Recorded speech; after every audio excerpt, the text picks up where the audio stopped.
This life is crazy, I can't lie. I'm like a wounded bird trying, but I can't fly. Got some complaints about life, but who am I? And this pain that I'm feeling hurting deep inside. Don't know what to do, don't know my next move. It's hard to get a signal, I can't see my text. Probably busy with the next dude, and I gotta respect this is all for me to get through. I done made a mess too. I try to live without regret soon. I got some kind of nerve, who am I to test you? Ain't really living by the trip and get the fuck up out the booth. But things start going good, act a hella fool. I know you coming to my rescue. I like the way when things bad and you step through. Try to give a little advice to my nephew. The same shit I told him I need help too. Life ain't never been hell proof. I'ma speak the truth, I don't know what they telling you. I'm trying to be a better dude, get a bunch of better news. And I'ma bust my ass until they let us do. I've been on my grind for a long time. I will never hustle for the wrong dime. You sleeping then you don't shine. You looking for a gold mine. This is truth, this is no rhyme. Being a loser, I can't do it. That's why I get up and hustle every day, man. Even when the odds are against me, man, I gotta go. You feel me? I know a lot of people say, man, you wasting your time with this shit. Maybe I am, maybe I ain't. Let me be the judge of that shit.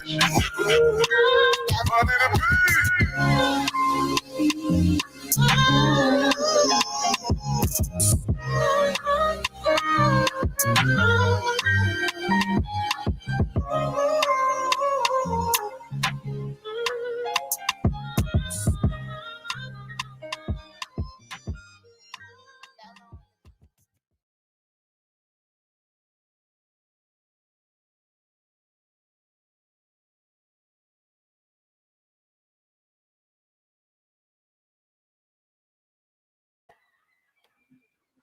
Hello. Hello, everyone.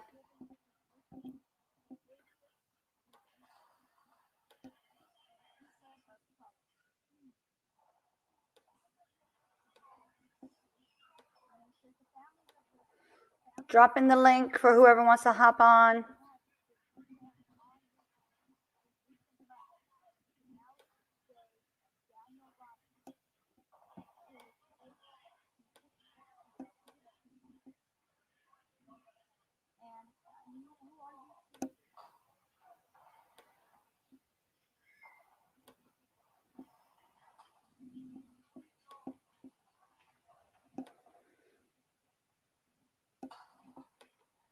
Hold on.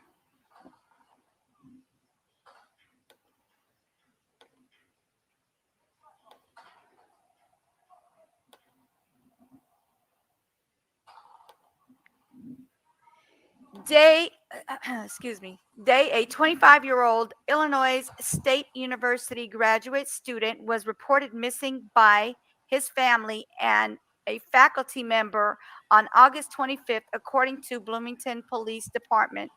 His family could not reach him after they spoke on spoke on the evening of August 23rd, which is my son's birthday, and he was last seen on surveillance video entering a retail store in Bloomington the morning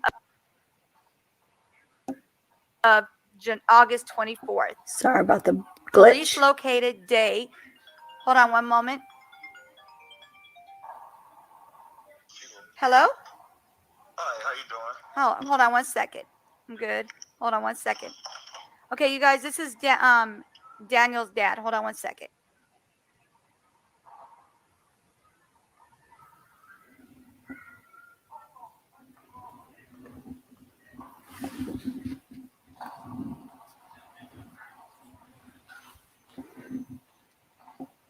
So this is when I was interviewing Daniel Robinson's dad about his son being missing from Arizona.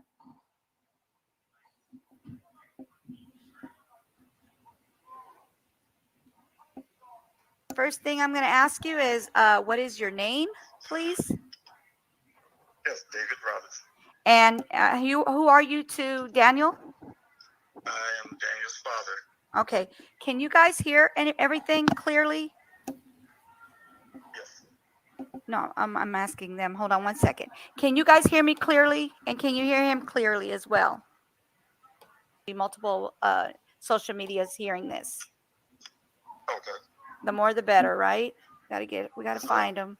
Gotta find him.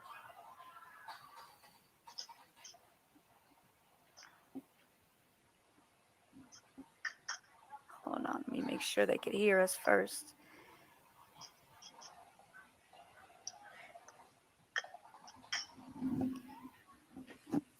Shay, can you hear him clearly? Can you say something? Hello, Tracy. How are you? Yes. Hey, at it again. Okay. Can you guys hear him clearly? Okay, cool.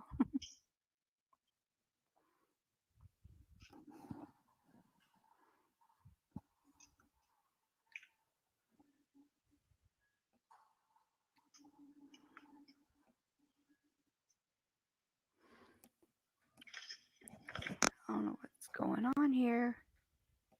There we go. Okay, yes, they could hear you clearly. Great. Okay, so first of all, I wanted to find out quickly because I looked online because I was trying to find out his actual age and like when his birthday was going to be. They're saying January 14th, 1997. Is that correct? That is correct. Okay. All right. So can you tell me what happened that day when I don't know why Daniel buffers. came up missing, please? Well, initially, Hello, Tracy. Thank you for coming, darling. We didn't know that he left his job and he didn't return his job. I was alerted. I was in Columbia, South Carolina, at home. I have a daughter here in Phoenix. She got alerted from one of Daniel's co-workers that came to her house, her apartment, and let her know that Daniel wasn't on a job. From that point, she decided to call me. I'm not sure if she called her mother, but she called me and let me know, hey, look, we're looking at Daniel.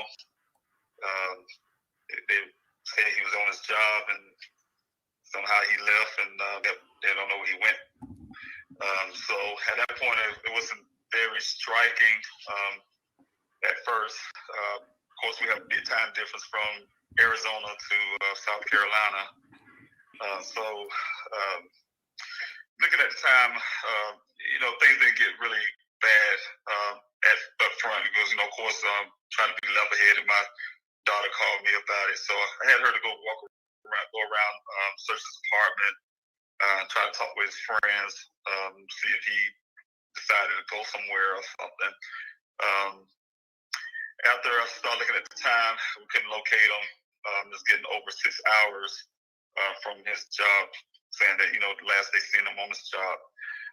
That's when I knew, hey, something's not right, because Daniel, he'll never go any time longer than 6 hours in a way without telling anybody where he's going or what he's going to do for that day.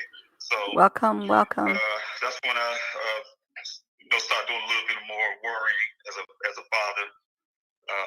I alerted his mother then, called her and let her know, hey, look, Daniel's hasn't been seen over 6 hours.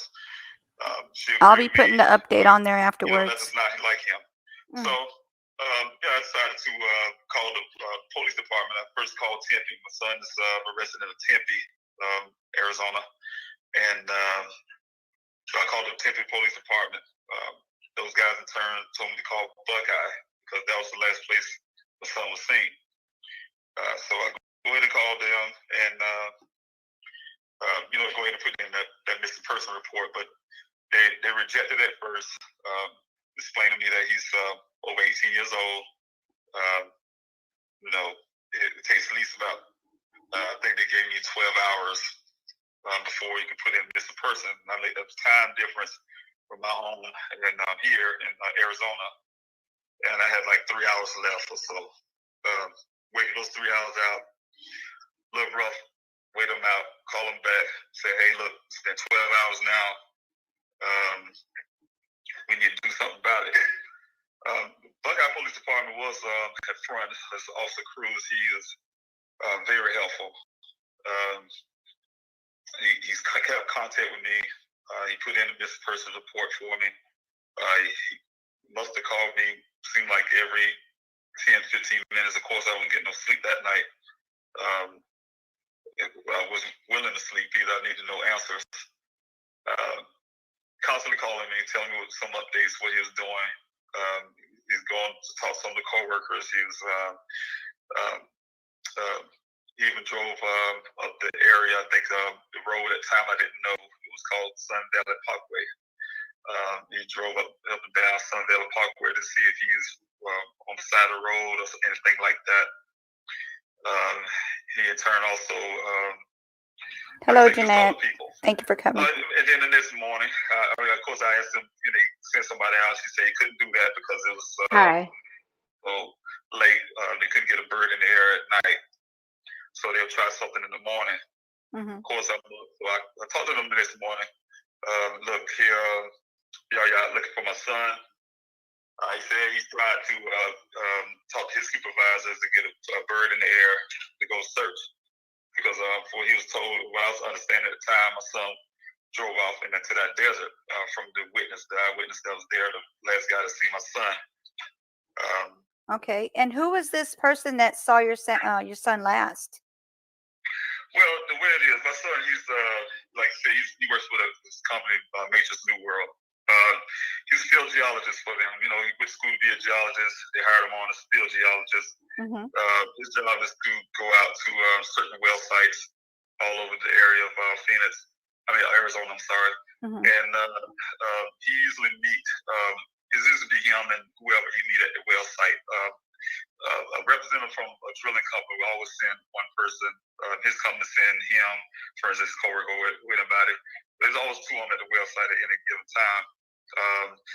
He was sent there to meet a guy from a company called Weber at the well site. He met the guy on the road out there from out here. They drove down to the well site in the desert out there. My son decided to end the it's 9 o'clock in the morning, end the day because it seemed like it was going to rain. They had a discussion about that. According to the gentleman, my son got in his vehicle, kind of waved, left the site and drove out west into the desert. That's where he was never seen again. And so yeah, he's definitely his job is just to be out test the water, the rock settlements and things like that. So that's his job out there. Okay, so the guy who witnessed him leaving, saying bye and everything, was he questioned? Did they see if everything what he said was credible?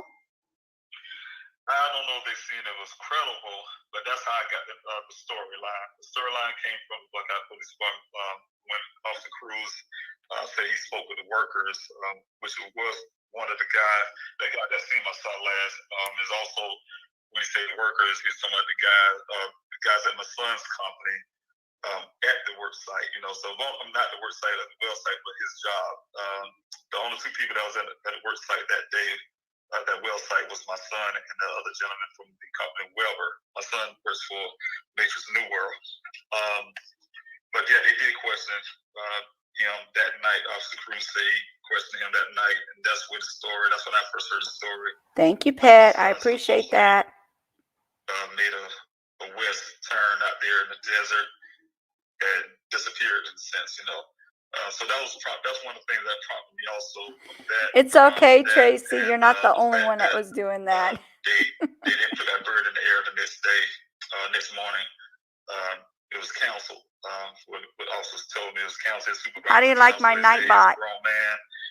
Unless he was out there, we reported him as suicidal or something. They weren't going to do that. So that prompted me to get my vehicle and start heading out to Arizona because that was an acceptable answer for me. But in the process of that 3-day trip, by the time I was just getting here in Phoenix, I had an auntie from Philadelphia who was able to get into contact with the Buckeye Police in some way. She was able to convince them, with at least stuff they told us, to get the Firebird in the air from Phoenix Police Department to go out there and search. Wow. Okay, so what is the name of the police that you've been talking to and dealing through? This was, It's just to let Cruz. people know that they Cruz. need to be And once subscribed I got here to the on channel 26th when I get ready to June, do the that's gift. when they end up Letting everybody know when to, who I choose to get, as far as like pick out the gift. Let's see. Okay, See what it says. so Please be sure to when be exactly to did they say the wreck happened? And was he in the I'm gonna car stop when the talking wreck for right now. happened? Do they know that? Well, if you listen, there's two different. I have an update on here. The father's going to be talking to me on the next investigations video as well. Two different theory. From the point of the Buckeye Police Department, one thing I know at the time,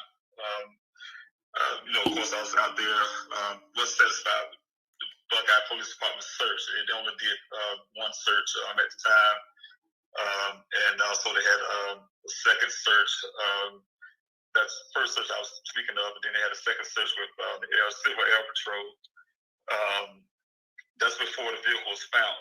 And so when the vehicle was found, it was found by a rancher. He owned that land out there. Hey, News, how are you? Thank you for coming, sweetie. He ran into the vehicle. Of course, it was in the news at the time, local news. They looked for my son's vehicle. And he figured that's probably what the vehicle was because he remembered the description, so he called it into the Buckeye. So they're the one that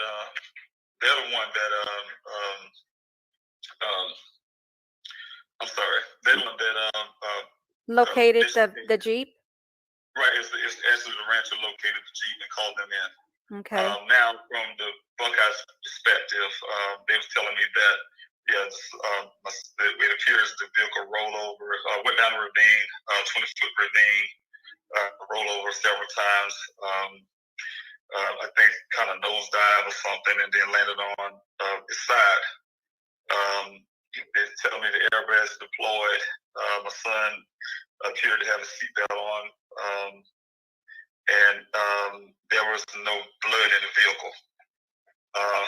And what was explained to me is that, Officer Detective Diffin was asking me about my son's clothing, what type of underwear he wears.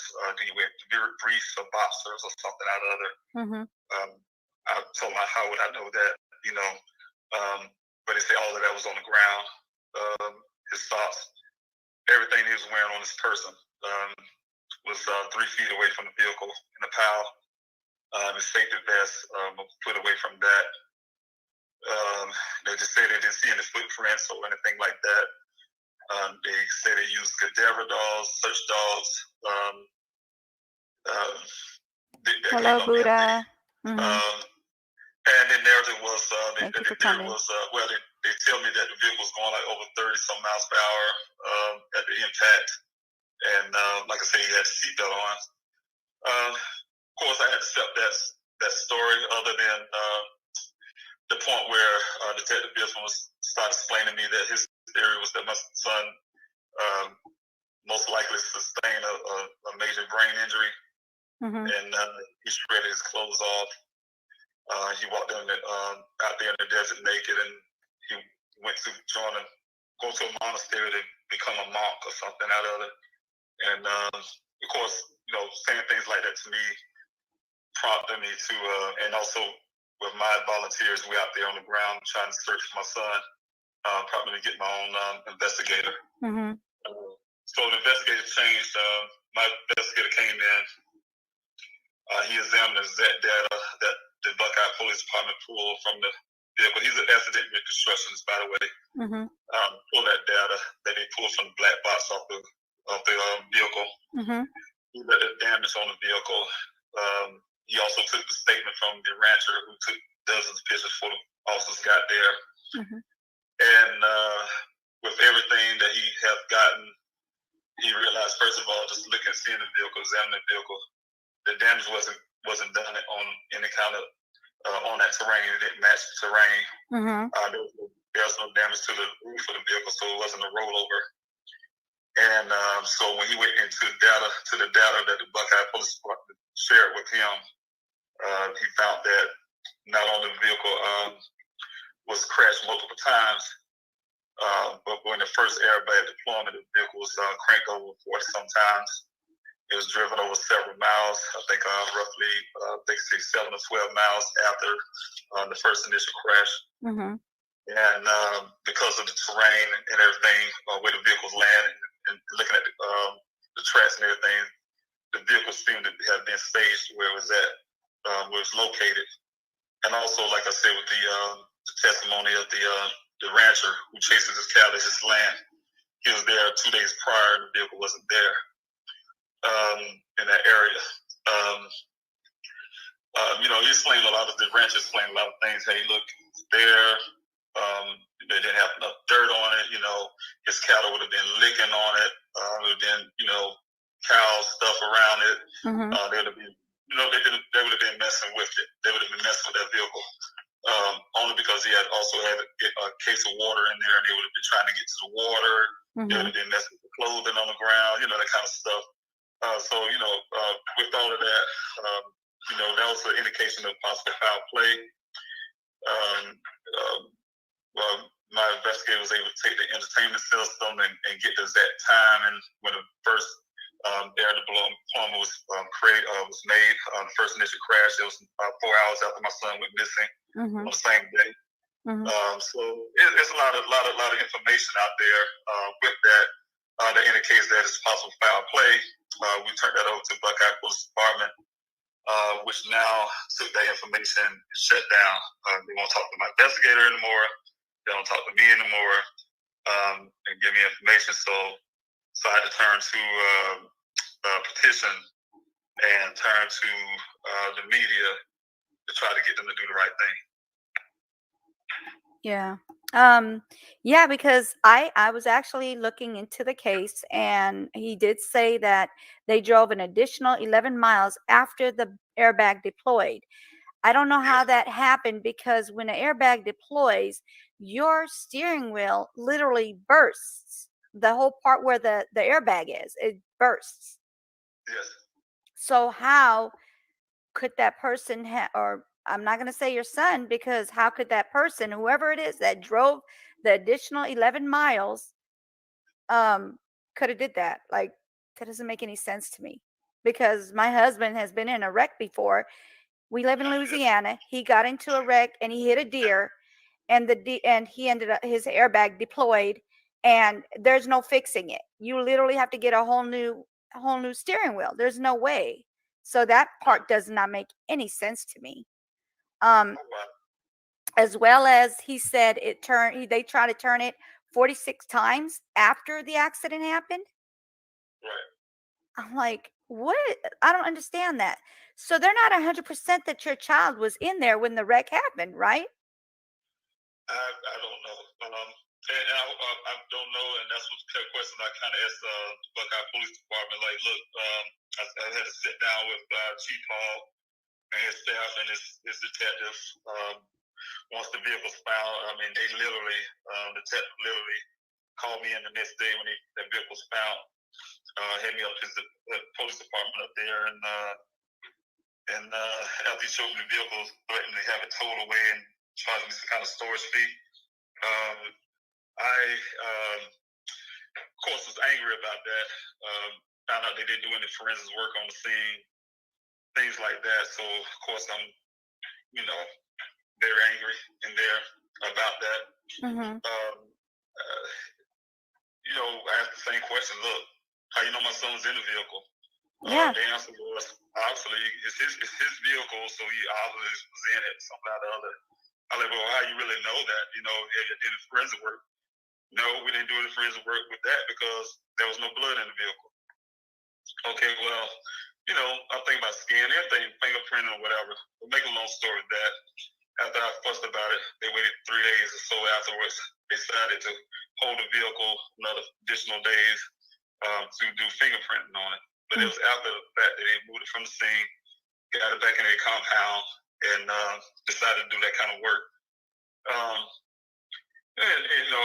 So that's the question I always have myself. Like, look, how you know my son was there? Nancy, real quick.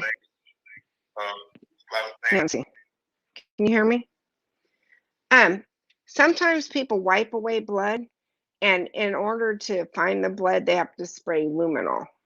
So, like, them telling him that doesn't make sense to me. Say They that one more can't come- time. You like knew, not Nancy. Nancy, I'm sorry, sometimes Go ahead. sometimes like if somebody, like, there's blood, people try to wipe it away, so you can't physically see the blood, and in order to find the blood, they spray luminol. Right. So how do they tell him there's no blood in the vehicle if they didn't spray luminol? That I don't know. I don't know if they did or didn't. You know what I mean? Yeah, I don't know if they did or didn't. Luminol would have been part of the processing of the vehicle. So he's saying that they're telling him they didn't process it because they didn't see blood. But everybody knows you can't always see blood. There's a way that they have to look for the blood.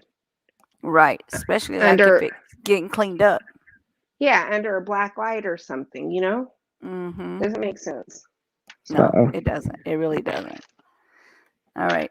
But I did have a talk with the father again, so it'll be an update on it.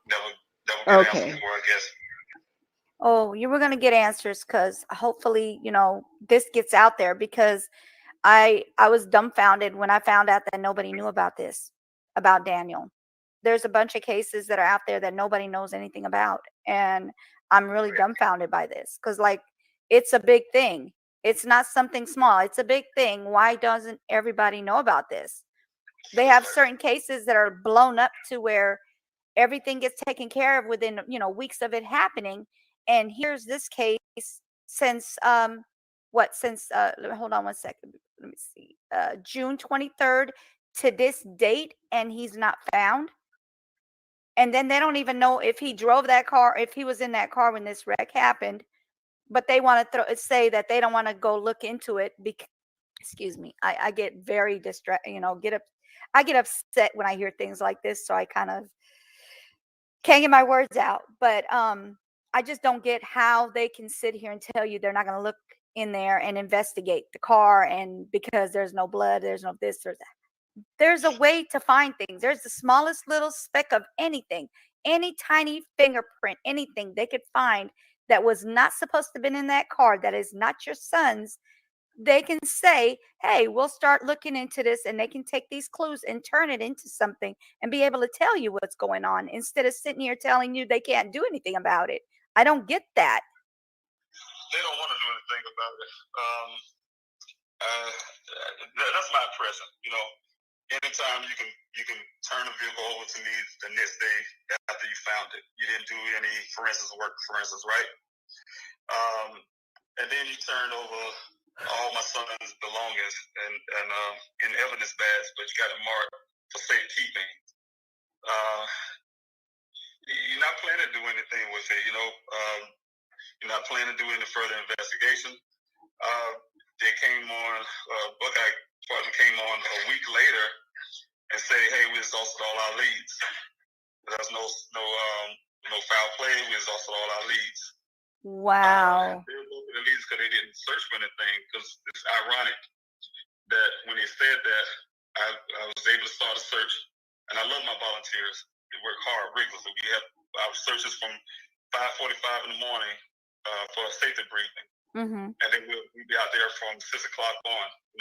It's supposed to be 6 to 10, but a lot of people have to stay on later. Yeah. And we found more things as civilians than Buckeye have as a professional. Wow. So they exhausted all their leads. How come we was finding things? We found a skull that they're trying to take credit for. Just certain little things. Found the human remains. We know those are human remains. We took pictures, but they now turn to say they're all animal bones or something. So, we found a lot in the same area they say they searched.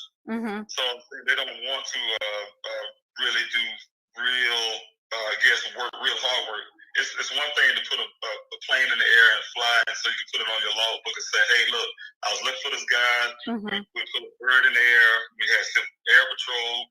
We did this. But when you count your searches up, you only did three searches. But you spread it out and you put it out there in the media, and you word it a certain way to make it seem like it was multiple, and you work with all these agencies, and no, it's opposite of that. It was opposite of that. The work was done by myself and my volunteers, and I give all the credit to my volunteers because they worked really hard. Thank God for the volunteers. Thank God for the volunteers. Yeah. Oh yeah, yes. And I'm not gonna let anybody take credit away from them. Those people worked hard, and they still out there. Like, as we speak, you have people out there taking their own time to go search for Daniel. You would never see Buckeye out there searching for Daniel. So I'm not bashing the police, but I'm just making awareness of what's really going on. Sometimes wording or what people say could be a false perception of what's really going on. Right. So I hate to put this in this way, but this is the only way I could put it. But I feel like it's a race thing. If it was a white person, would they be treating you as the same? I'm just trying to put that out there. I hope not. And that's the thing. I think about 98% of my volunteers, for instance, are white people. And I love them. That's awesome. No, I'm not. Yeah, not on their part. I'm talking about in the police part of it, because I hear a lot of people say they take some cases and they treat them like gold, and other cases like they're nothing, like it's not worth their time. That's true. And that's what I'm saying. It's hard to want to think that way, but then you have to come to the reality. It always slaps you in the face every time. You try to think opposite of that. Like, you know what? Everybody's not the same, and then they end up turning out to be the same way. Yeah. When I was forced to look at other people's cases, I have people call me all the time about their loved ones missing and things like that. And so that kind of forced me to start do my own research about things. And I see a lot of people of color, for instance, you never hear about. Right. And I was like, why is that? And so it do make you kind of wonder sometimes. Yes. What's going on? Yes. I mean, like I said, like they got this case right now that they just found the girl. She was murdered, and it was a homicide. But they got that case done like within approximately 2 weeks. And here, this has been going on since June 23rd. I mean, this is ridiculous. It's unacceptable. I don't understand why they would do this. There's so many cases out there, like you said, people of color who are being treated like they're, way different than they treat white people. I'm sorry to say. I hate to put it that way, but that's just the way I feel.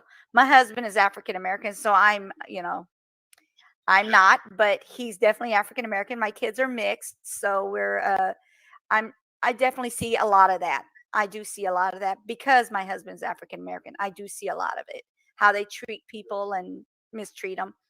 So I hope this gets out here. I will, like I said, I have it going on my Facebook. I have it going on my multiple YouTube channels. I'm also going to share this on my Instagram. Once I'm finished, I'll go ahead and send it to them. They'll be able to look at. I have over 4,000 people on there. I have over 10K on my TikTok. So I will be sharing it on all my social medias. And I want them to try and see if anybody's in Arizona, they can try and help and look for him as well.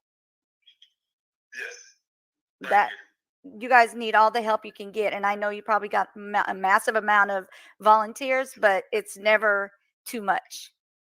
Exactly. And also it brings awareness to other people, families who go through the same thing. Yes. Yeah. I just actually was looking on the website while I was waiting for you. I was actually looking on the website, and I saw another person that's been missing for a while now. His name is Jemiah, I think is how you say his name, Jemiah. Yeah. You heard about him? Yes. Yes. So that's another person that needs to be looked into as well. Like, come on, what is going on in this world? Stop. I don't get it. you guys they need to really look into it as soon as it pops up. And as soon as the parent calls, says, look, because nowadays it's going on too much. So when a parent calls and says my child is missing, take it serious. Nobody's going to play around like this. Nobody's going to sit here and say that something's going on that's not going on. So they need to take it serious. Yeah, the first 48 hours is crucial. Yes. Because how do we know if let's just say it was him driving and he was injured? He could have been sitting on the side of that car until somebody came and helped him. If they would have just looked for him within 24 to 48 hours, who knows? Maybe the outcome would be different. You wouldn't be sitting here searching for him. You wouldn't have a PI looking for him, searching, trying to figure things out with the car, the way it was driven 11 miles more. And they're finding, you said they found his clothes outside of the car? Yes, everything he was wearing, right. Indicating that he, walked off undressed. That's weird. Why would they say that? That doesn't sound right to me. Yes. So does that sound right to you? Like why would your child, like your kid, would your kid do something like that? Like just take his clothes off and just go? No, I know he wouldn't do that. No. And the fact that it's his Buckeye police department collected all those items, and like I said, batted up and gave it to me. I never opened those items or the bags they gave me. I turned it over to my investigator once he came on board. And one of my searchers out there, my investigator came along, his team did their job. They ended up finding one of my son's socks near the work site that he went missing, which is only 2 miles away, about roughly 2 miles away from the crash site. They found the vehicle, but they found a sock out there. He thought it was weird. He took his proper protocol of canvassing that little area with stains, and then out of curiosity, he was able to get that bag opened the proper way, evidence bag, and lo and behold, that sock that they found out there matched one of the socks inside the evidence bag. So that indicates something happened near that well site.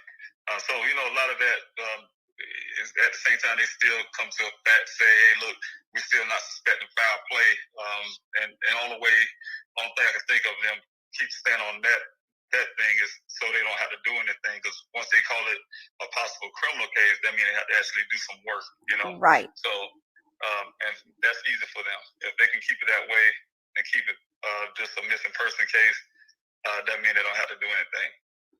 Right. I have someone in the chat that said, have they checked the fuse box to find out where the vehicle dislocator is and fingerprint it? I don't know what that is. Buddha, can you expand on your, like put a detail in text in there or chat in there, please, so we can see if we can explain that. It would help a lot, please. Thank you. Yeah, and then Shay in there also says it seems like foul play to me. It does. It definitely does. I mean, like he said, it doesn't make sense how if the Jeep was in such a bad way and then somebody just drives it a whole nother 11 miles after the airbag deployed. I really don't get that part.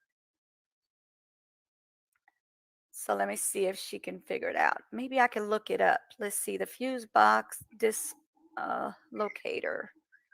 Let's see. I can look that up while we're on here. Okay. Fuse box dislocator.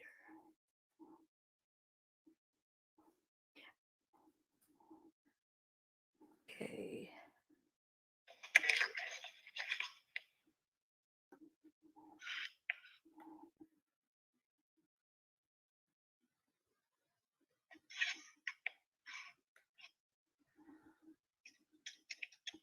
It's saying like where the electrical fuses are. Yeah, I haven't actually everything on that vehicle. My investigator, he in turn took possession of that vehicle. So anything, I haven't even personally myself looked into that vehicle. haven't even touched the vehicle. So those that device that was she's asking the person asking I never heard of that device, but I'm sure my investigator went through everything on that vehicle. I'm really confident he did. At least I hope so. Right. Can you maybe mention that and see if maybe he knows what that is to explain to you a little bit more of what it is? Yes. Yeah, that would be great. And then if you could give me that information, that way we can put it out there. Then, once they do find out if there's anything, if there was anything else they could find, I really want to help you find Daniel. That's his name, guys. His name is Daniel Robinson, and his dad's name is David Robinson. He has brothers and sisters that's going through it as well. They want to find their brother, and he wants to find his son. And I know that you said you had somewhere to go by what time? Yes, my time is located now. Oh, okay, you're there.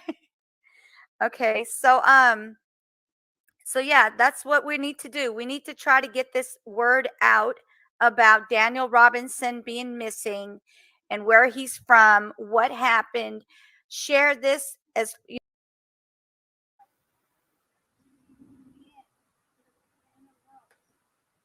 okay, so I have the other part now, the update from the father. I just try to call him, but like I said, he's a very busy man. So hold on one second.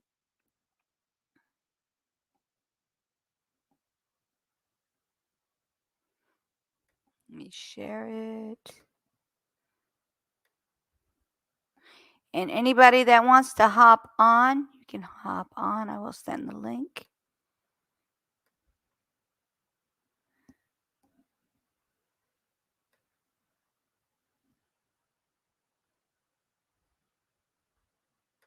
Several in his apartment. Like I said, on the in the vehicle itself, there was a work laptop. The chief received a page. I think everybody in that room knew something had happened. I was sitting next to the police chief at that time named Jared Stout, and he got. There we go. Oops, now I look like I'm tired. Come on, stop. Recording information devices. Oh yeah, you have a lot of that. Okay. Yeah, hold on. I don't know why it did that. Several in his apartment. That we wanted to ask you. Okay, so did they ask the coworker what Daniel was wearing that day? Happened. At our top story tonight, a man and his dog discovered a badly decomposed body. Sorry about that, guys. The discovery made in a it's not lit. I don't know why it's acting up. There it goes. Is this it? It's always something that goes wrong. I swear to goodness. So did they look into any of that? Okay, so I just want to let everybody know I am talking to Daniel's father, Daniel Robinson. Okay, and these are the questions that I had. We were sitting down and we kind of went through some questions that we wanted to ask you. Okay, so did they ask the coworker what Daniel was wearing that day? I didn't hear anything in the police report, and none of that was ever given to me by the police department of that kind of question, no. Okay. What about, does Daniel use any kind of tablet, laptop, or any kind of recording information devices? Oh yeah, you have a lot of that. Okay. Yeah, we found several in his apartment. Like I said, on the in the vehicle itself, there was a work laptop. That was, of course, a cell phone. Okay. So did they look into any of that, into any of those devices to see any information on anything? Yeah, I was told, the Buckeye Police Department was able to access that, the phone itself, and that was done through my daughter. She, my children, they kind of share passwords to each other, so they was able to get in there, his cell phone. And also, since everything's turned over to me, and I gave it to my investigator, he in turn now have possession of all the other electronics that Buckeye don't have, of course. That was in his apartment, things like that. Okay. And what was the last time the phone was used? What was the last time they used? Well, the last time he used the phone, and where was it pinged from? And that's the thing.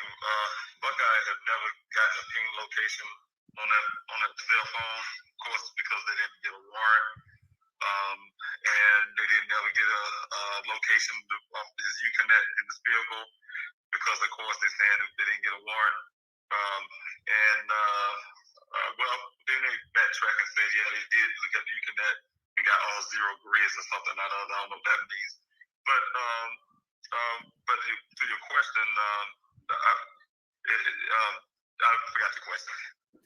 No, I was saying like the ping from the phone. Yeah, the pings. Yeah, you didn't get any pings at all. They didn't get no ping locations, and we've been asking about that, of course, as a family. No kind of ping location, no anything. So Okay. we're aware of. Did he have any female friends that he might have been involved with? No, not that I know of.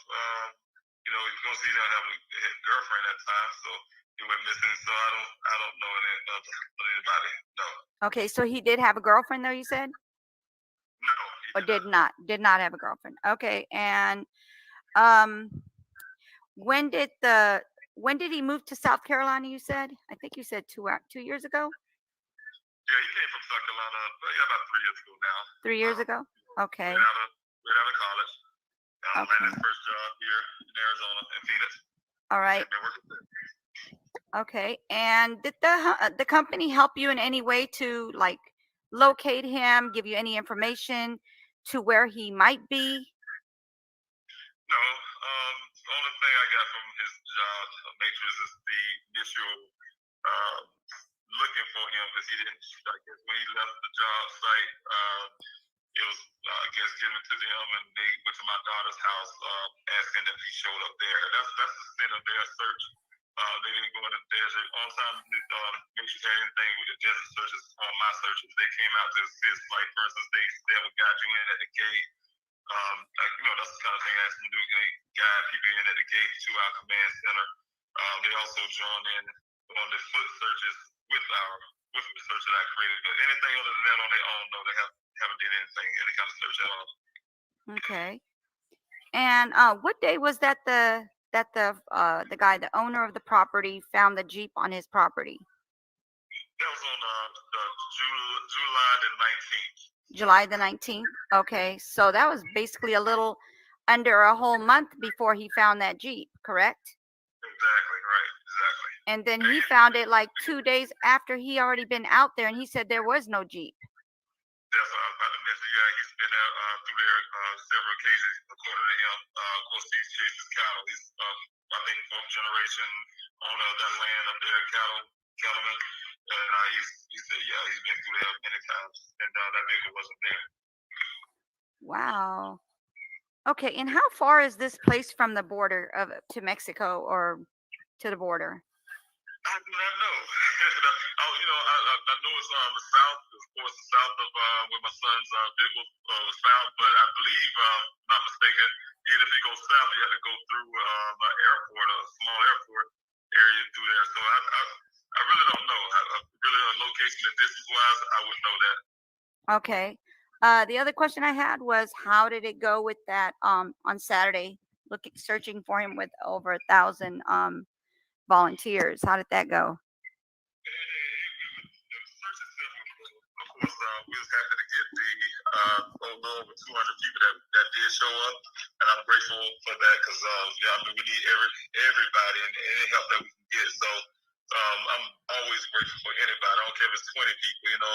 Just right. The point of people showing up is beautiful. As in for the 1,000 signatures and sign up, I think there could have been a little error there, but at the same time, that's the information that was given to me at the time when I was out saying, 2,000, 1,000, 2,000. That was the information that was given to me that signed up on the website. So, but like I say, I'm grateful for the people that did show. Okay. Let's see. So they didn't find anything else? Nothing new? Yeah, I myself and my investigator, we went down to washes. Of course, that's our main concern. Like this Saturday is going to be mainly we had some people with ATVs, 4x4s, things like that. Those type vehicles go down in those washes and down that river, and also near the canal. We work in all that area, and last weekend I did find some bones. A few of them we feel like it was cow bones, of course, but some of them are questionable. But the ones that was questionable to us, we just went ahead and sent those over to Buckeye. Police, we made them aware of it. Okay, so you guys are actually finding more than just animal bones, correct? Yes, that's true. We find the clothing. For instance, one search, recent search, last search, we found a pile of clothing sitting out near the well site. My son went missing. Hello, It's Trending. How are you? being in the same pattern in a sense. The underwear, the pants, the shoes. As it appears that this person was stripped down. His clothes in the pile there. And but of course, I realized that wasn't my son's because of the pant size. Of course, we don't touch those items, but you can see the pant size just by looking at it, taking pictures. And it didn't belong to my son, but it belonged to someone. But we turn those off, things like that. Even those things we'll turn over to the Buckeye Police Department. We don't hear anything about it. They don't give us information. For instance, I got family members calling me about the skull and the other remains. And I can't give them information because they'll take it, but they'll never give us anything back, let us know what's going on. Wow. The other question I had was, the guy that he was with, that he was last seen with. Do you know what time he last seen him?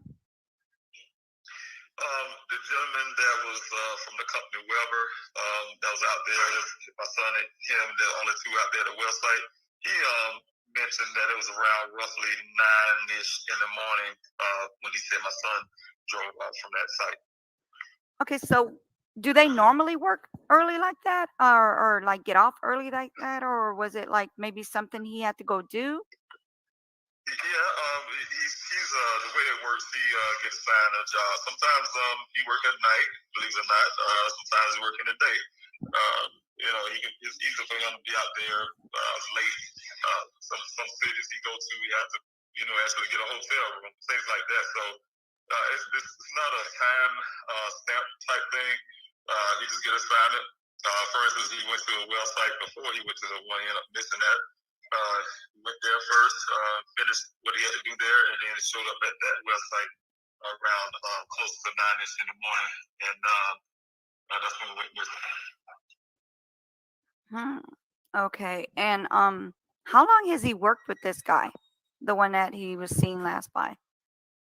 According to him, he said my son was there only, I think, just a few minutes. I think it was probably 5 or 6 minutes. It wasn't long. Okay, so 5 to 6 minutes to look at like rocks and dirt, or however, like the things that they look at. I know it's like earth things that they look into, and it took only 5 to 6 minutes to look at stuff. I mean, that doesn't make sense. Does it make sense to you? Well, that don't make sense, but what it was explained to me is that when he got there, he followed the gentleman down in there, like I said, it's a mile. You have to go from the main road, you have to go a mile west, and then you have to go 2 miles north to get to this well site. But he said once they got to the well site, immediately started drizzling or something, appeared to be raining. And that's when my son decided, hey, look, he had the ability to close the site down if he wanted to. But hey, look, if hell coming in or rain coming in or whatever, do you want to go back to Phoenix? Let's just go ahead and shut it down. Of course, the guy that was there, he decided he wanted to stay. And that was just a conversation they had. Hey, you decided to stay. I think sales on the pass or something out of other. And then he said my son pretty much waved them off and got his vehicle and drove off. So. Okay, so was there any sign of rain? From what he's saying, it sounded like it was supposed to start raining or drizzling, but was there any sign of any rain? Like, did you guys look into like the weather for that day? Yeah, the weather for that day, it called for a slight chance of rain. It wasn't like a pour down or anything like that, because even if on his testimony, because I know the forecast was slight rain, but on his testimony, he was saying that the rain didn't last long. It's drizzle a little bit and then stop. Needed to stop kind of quickly. Okay. Okay. So they normally like as far as like you said, like he does work at nighttime and he also works, it's just not, there's not a set time, right? But he's saying that it was drizzling and then there was no sign of it like raining where they can actually see if there was any water in that area where the supposed Jeep had the wreck. Right, exactly. It wasn't raining. There wasn't a sufficient amount of rain to cause, for instance, the washes to run, or that river, that big river. I can't never say that name, but Haciana or whatever. Name that river. It wasn't enough rain to cause that to run. Also. Okay. So did you ask the owner if it like if it drizzled that day, like he would be able to tell you yes or no? Yeah, exactly. That's where I got most of my information from the rancher. He said, yeah, it was a sniff of rain. He said, when it rained, it only literally rained like 1 or 2 minutes, and that was it. Okay. All right. Let's see. Does anybody in the chat have any questions for Daniel Robinson's dad? He's on the phone with me right now. I went through all the questions we talked about last time, Just Star.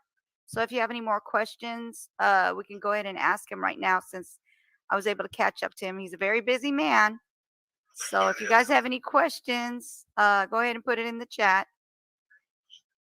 Yeah, because they were like, "Oh, he only did it on the phone." I was like, "Yeah, I'm sorry, we couldn't get on the online. It wasn't working for him. There's nothing we could do." Walking out the door as I'm talking. Yeah, I figured that. Yeah, I figured that. And they're gonna go back out when again? We're going back out for our search. I have a search on Saturday. It'll be at 6:45. We will have people direct you in. If you come down to Sun Valley Parkway and Cactus Road, you'll see personnel out there to direct you into our command center. Okay, so this is all just near where the incident happened. Right, that's correct. We cover both the crash site and where the vehicle was found, and also the well site areas and farther out. Okay. Oh, I had a quick question. Okay, from the job site to that area, how far is that? How many miles is that? Well, Buckeye would tell people that it's 4 or so miles. When we check, it's only 2.5 miles. So it depends on who you ask. Okay, so real quick, and I'm gonna let you go after this one, but so if it's only like 2.5, 3 miles, and then you guys said you found the sock, I think you said his second sock, they found another one like closer to the job. Yeah, the sock that was the original, the other sock was inside the evidence bag that the Buckeye Police Department collected from the crash site. Right. When I hired my investigator, he later found a sock near the well site. Once he was able to get into those evidence bags, he found the sock he found near the well site matched the sock that Buckeye collected at the scene of the crash site. So that was at 2 different times, of course, but the sock was a match to one of the socks that was collected. Wow. Okay. Well. Okay. So thank you. I appreciate that. Whenever you get a chance, call me if you wanna. Whenever you want to get on the live, I've been able to get more people on here. They've stayed longer, and so I would like to be able to talk to you. They could, be able to ask you questions as you're on the panel.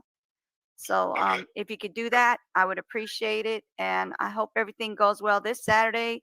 Hopefully this will be over soon. That way you're not, going through all this it seems like every weekend is when you're dealing with this. And I know you're dealing with it every day, but to have to keep going out looking for him, I hope everything, gets resolved.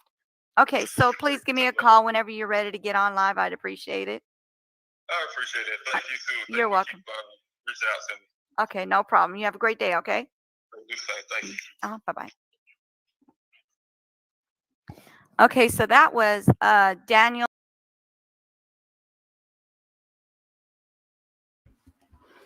Yeah, so thank you. I appreciate that. Add it again, media. I appreciate that. I just wanted to tell you, whoever's trying to get some more subscribers or some more family members, because for me it's family members. You can put "you new" in the chat, and my bot will put your link in there. which is amazingly cool. Yeah, I learned trending taught me how to do it. She helped me fix that. Yeah. And then you can't curse in here because if you do, you get muted. Yep, that's what happens. You get muted. But anyway, so let me share this information I found today. Yeah. Let's see. I have not seen this, but I got it right before we were getting on. Hold on. Let me share it first.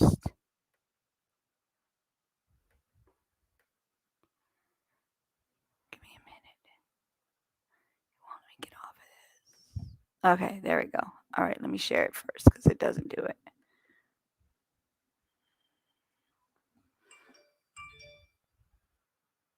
Okay, will do.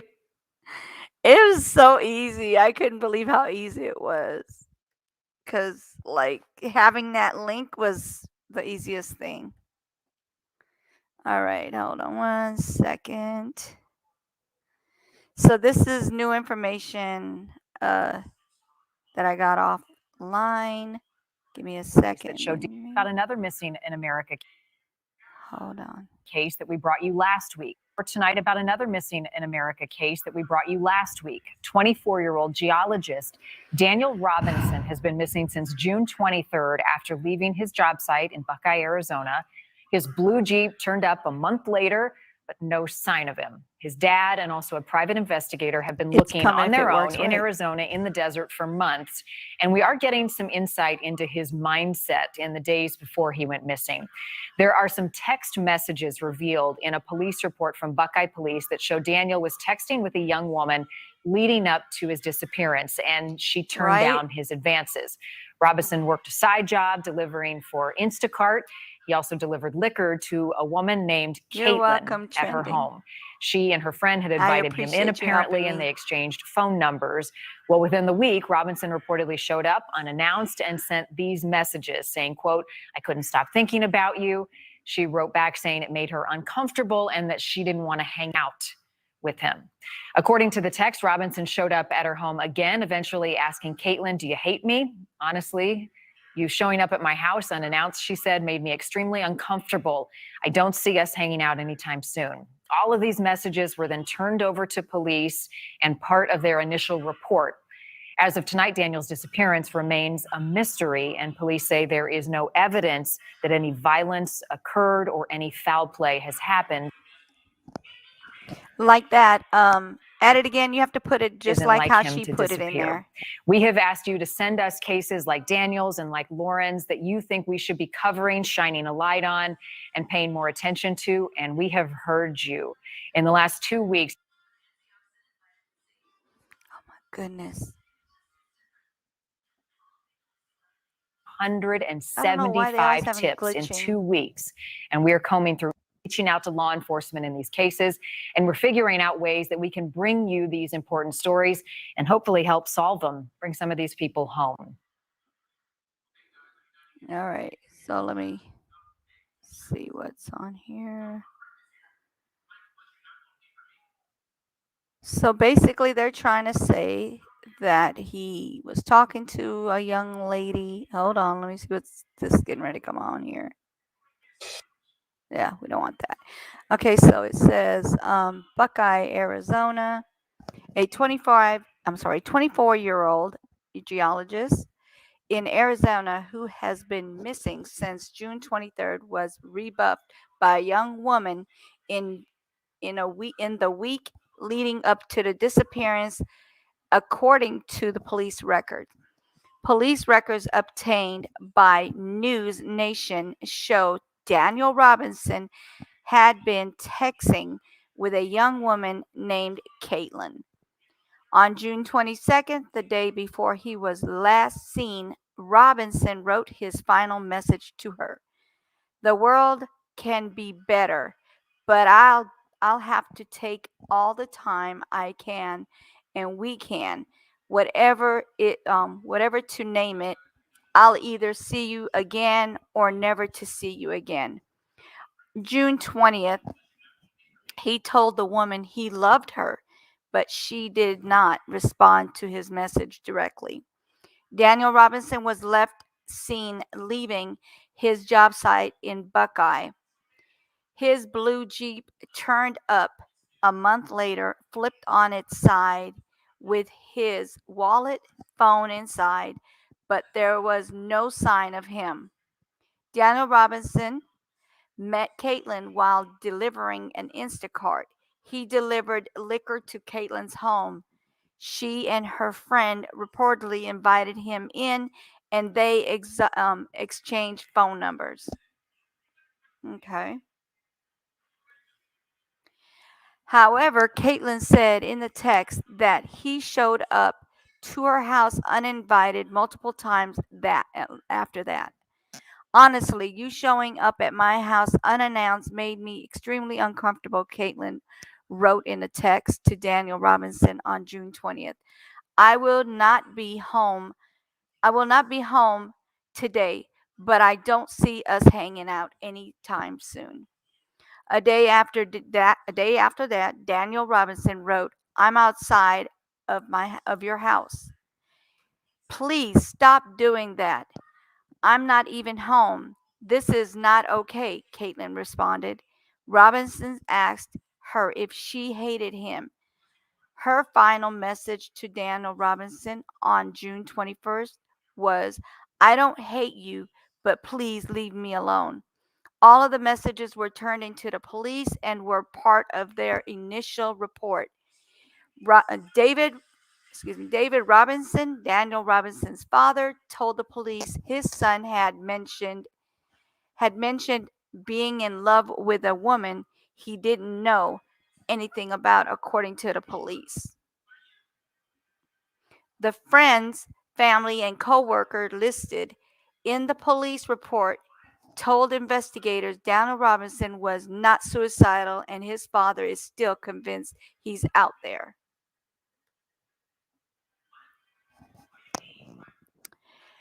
I have faith, and I really believe I'll have my son back alive, David Robinson told News Nation.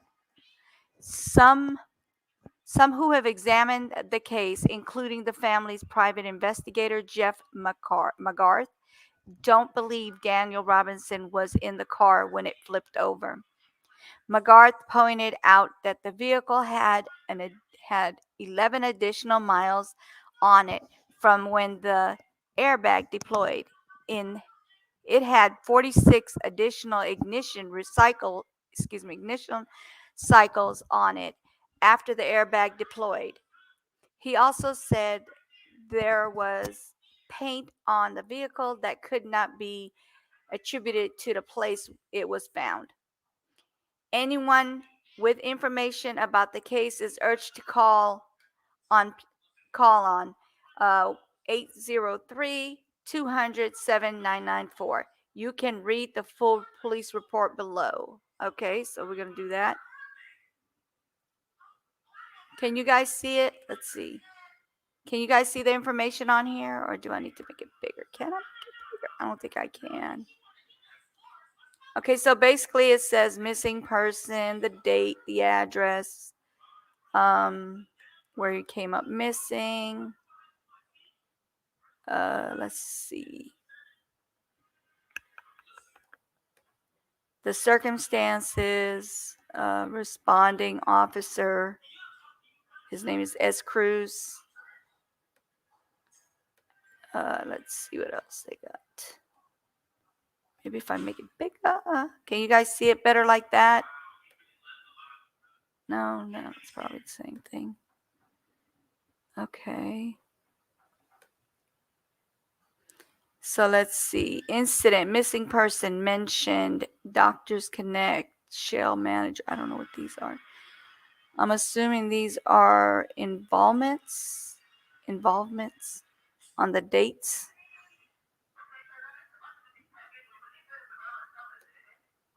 It's a lot of stuff in here.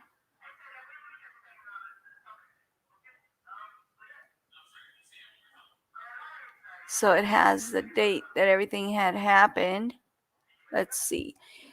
6:23:21 at approximately 19:04 hours, which means 7:04, I was dispatched to a telephone call for service reference a missing person. I observed the call notes, which showed that the reporting party, David, blah, blah, lives in the South Carolina, and that he had not heard from his son, Daniel, since this morning when he was at the job site in Buckeye. I called Daniel's cell phone multiple times. The phone rang, but I received no answer. I then called Daniel's work, Metrics New World. I spoke with Georgia at the front desk and let her know about my investigation. Georgia was very concerned and said that he would start calling. Wait, is it he? Georgia was very concerned and said that she would start calling some supervisors and they would be calling me. Hold on, let me see if I can bring it up a little more. It doesn't get any bigger, guys. Let me see. Can it? Can you guys see it bigger? Let me see.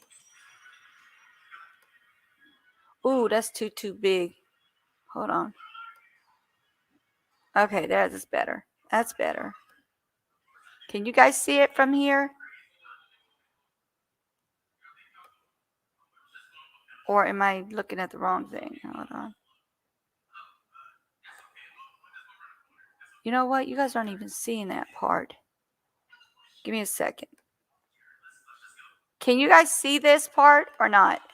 Because it looks like you're seeing the same thing over and over. Anyway, so that's what the reading is saying. Let me bring it closer so I can see it again. All right, you guys. Sorry if I'm stuttering some of these words, but I don't read loud it makes me nervous. Let's see. Then it says, then I spoke with David by telephone. David said that his daughter had been to Daniel's apartment and that Daniel was not there, and neither was his vehicle, which was described as a blue Jeep Renegade.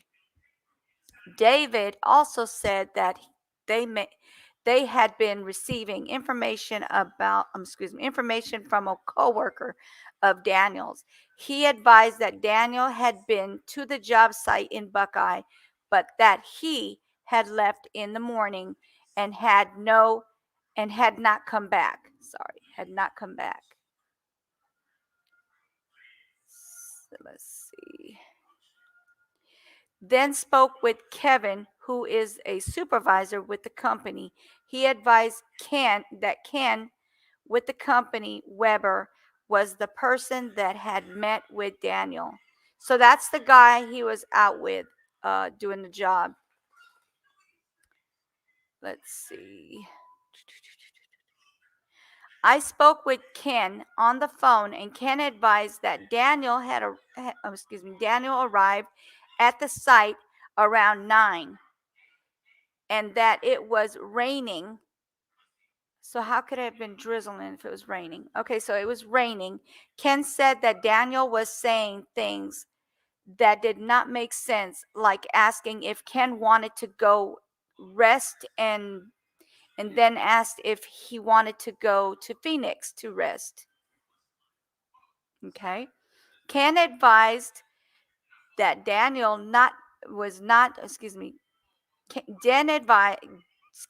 Ken advised that Daniel was not making sense with the things that he was saying, and that he was talking about things that did not make sense. Ken said that Daniel was there for approximately 15 minutes and that he suddenly left. Ken said that he was concerned because Daniel's behavior and spoke to Steve, who is the project manager, and let Steve know what had happened. Ken said that he continued working and that it was and he was receiving updates through the day from Steve. Whoa, what's going on here? Hold on. And then it just shows all the stuff that I just told you guys about.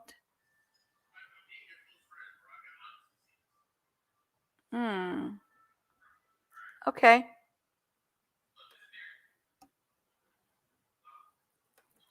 So you guys heard it.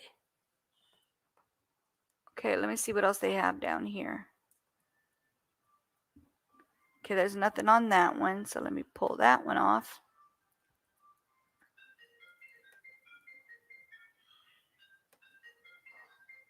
Okay.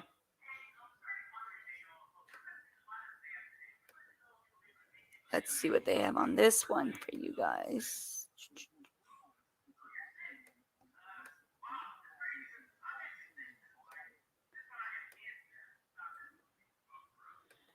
Okay.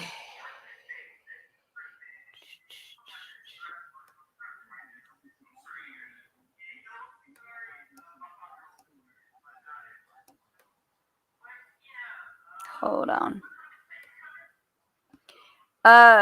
Shay, if she told her brother, if she told her brother or the male friend that he was scaring her, who knows what it might have done. Right.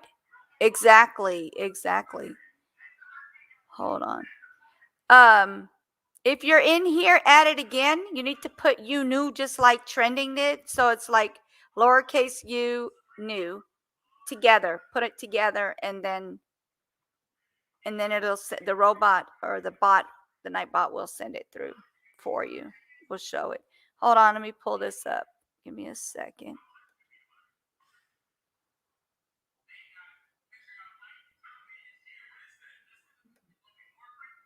Okay. There's a renewed interest now in the case, and his family is hopeful for a breakthrough. Matt Galka joins us live from Buckeye with more. Matt? Yeah, guys, after 3 months and not much to show for it, the family of this missing man says the case of Gabby Petito, the Florida woman who went missing, has renewed interest in their son's case, and it's helping to put pressure on investigators to figure out what happened. Tomorrow will mark 3 months. It's been an agonizing 3 months for David Robinson. His son, 24-year-old Daniel, has been missing since June. I'm still going to not concede that my son is not here anymore. Daniel is a geologist who often worked at remote sites, most recently in a remote part of Buckeye. His Jeep was found damaged a month after his disappearance in July, but there hasn't been much since. But there has been renewed interest in Daniel's disappearance since the high-profile case of Gabby Petito, a missing 22-year-old whose body was recently found in Wyoming. David Robinson says there's finally some movement on his son's case, but believes the police could do more. I don't feel like they're doing enough. When I got here, of course, it took them 3 days just to do their initial search for my son. That's 1 day too late. I think a lot of times the problem is a person should be looked for within that 24 to 48 hour period, because anything after that is problematic. The police department says they continue to exhaust every possible lead and that the search remains ongoing. A dad's trying to find his son. That's the bottom line. We've tracked down every lead possible. We looked at all the phone data, the forensics. We examined the phone. We've retraced Daniel's whereabouts and what he was doing a couple days prior to his disappearance. And at this time, we have no proof or evidence that anything criminal took place inside the vehicle or outside the vehicle. Now, the family says they're working with their own set of private investigators to try and figure out what happened to their son. Buckeye Police, meanwhile, says they're working with the family and those investigators to also figure it out, but they can only go on so much. That's why they're urging people who may have any information about this man's disappearance to contact their non-emergency number. That number available on our website, fox10phoenix.com. In Buckeye tonight, Matt Gelka, Fox 10 News. Okay. Hold on, we get in here before it starts putting stuff on here. Oh, too late. Okay, so let's see what it says.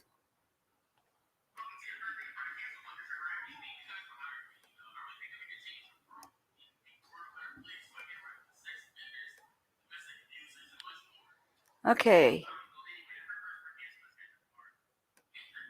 So nothing about the disappearance of Daniel Robinson seems to make much sense. The young geologist was always close and in contact with his family until suddenly he disappeared for significant chunks of time. Let's see what else they got on here. They telling me I gotta register?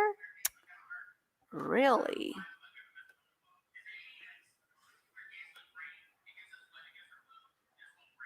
It's crazy how you have to subscribe to look at things.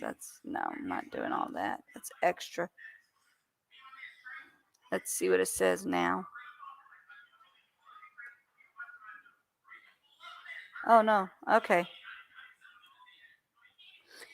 He was smiling, happy-go-lucky, and always loved to chat until suddenly he had a thousand-yard stare and couldn't hold a conversation. A large 70 square mile search area by air and land failed to find any trace of the missing man for almost a month until suddenly his Jeep was found just short distance from where he was last seen. Police, private investigators, family, and friends remained baffled as what happened. It was a excuse me.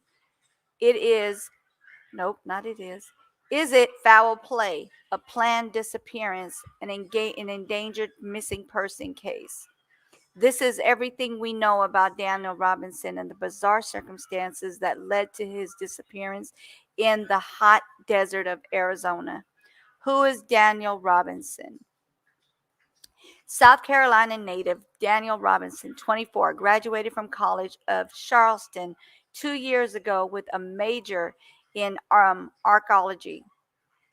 He moved to Arizona after landing a job with the Metrics New World in Engineering. You know what? Let me see if this is what's showing on here.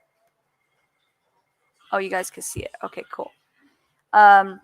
He is described as 5'8" black man, weighing 165 pounds with black hair, brown eyes, and a distinctive characteristic. He is missing part of his right forearm, including his hand. All right, let's see what else they got. He was keen outdoorsman, musician, traveler, who was always close to his family and remained in contact with his parents and siblings. Family, friends, and co-workers said he's really a happy-go-lucky, loves to have conversations and always smiling. Let's see.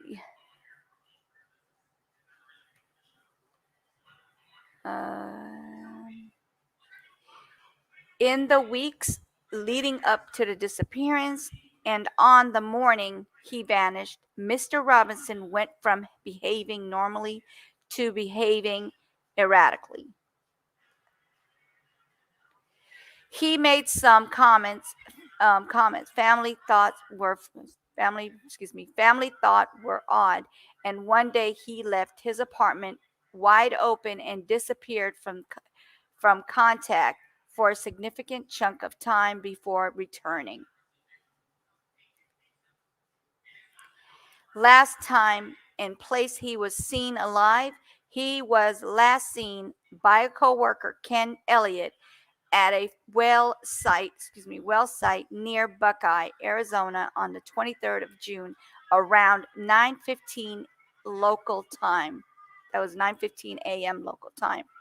The pair had met for the first time that morning to assess a remote drill site in Arizona desert.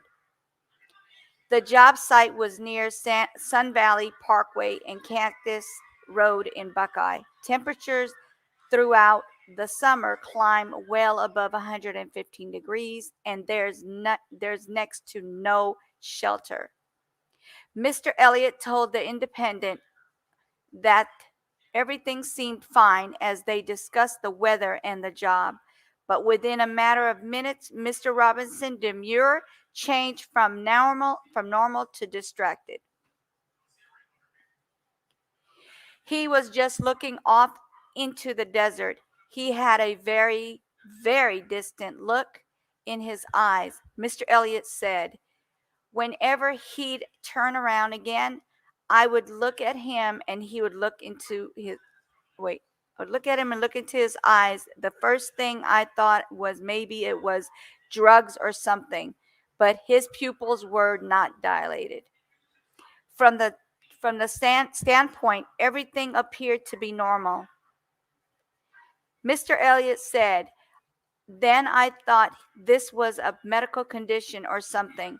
I wasn't too sure. I kept watching him, but he just kept turning around and looking off into the desert. Then he just turned around and walked back over to his Jeep. And I said, wait, I just assumed he was going to get something out of the vehicle.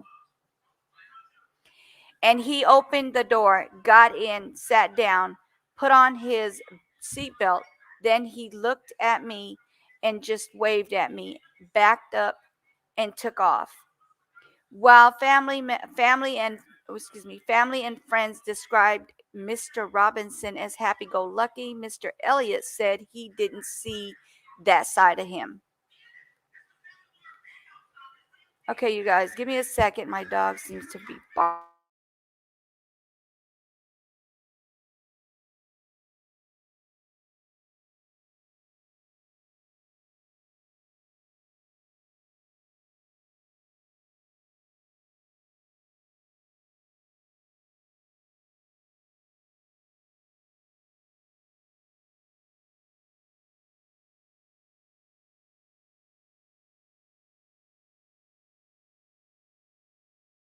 Sorry about that, guys. Let me go back.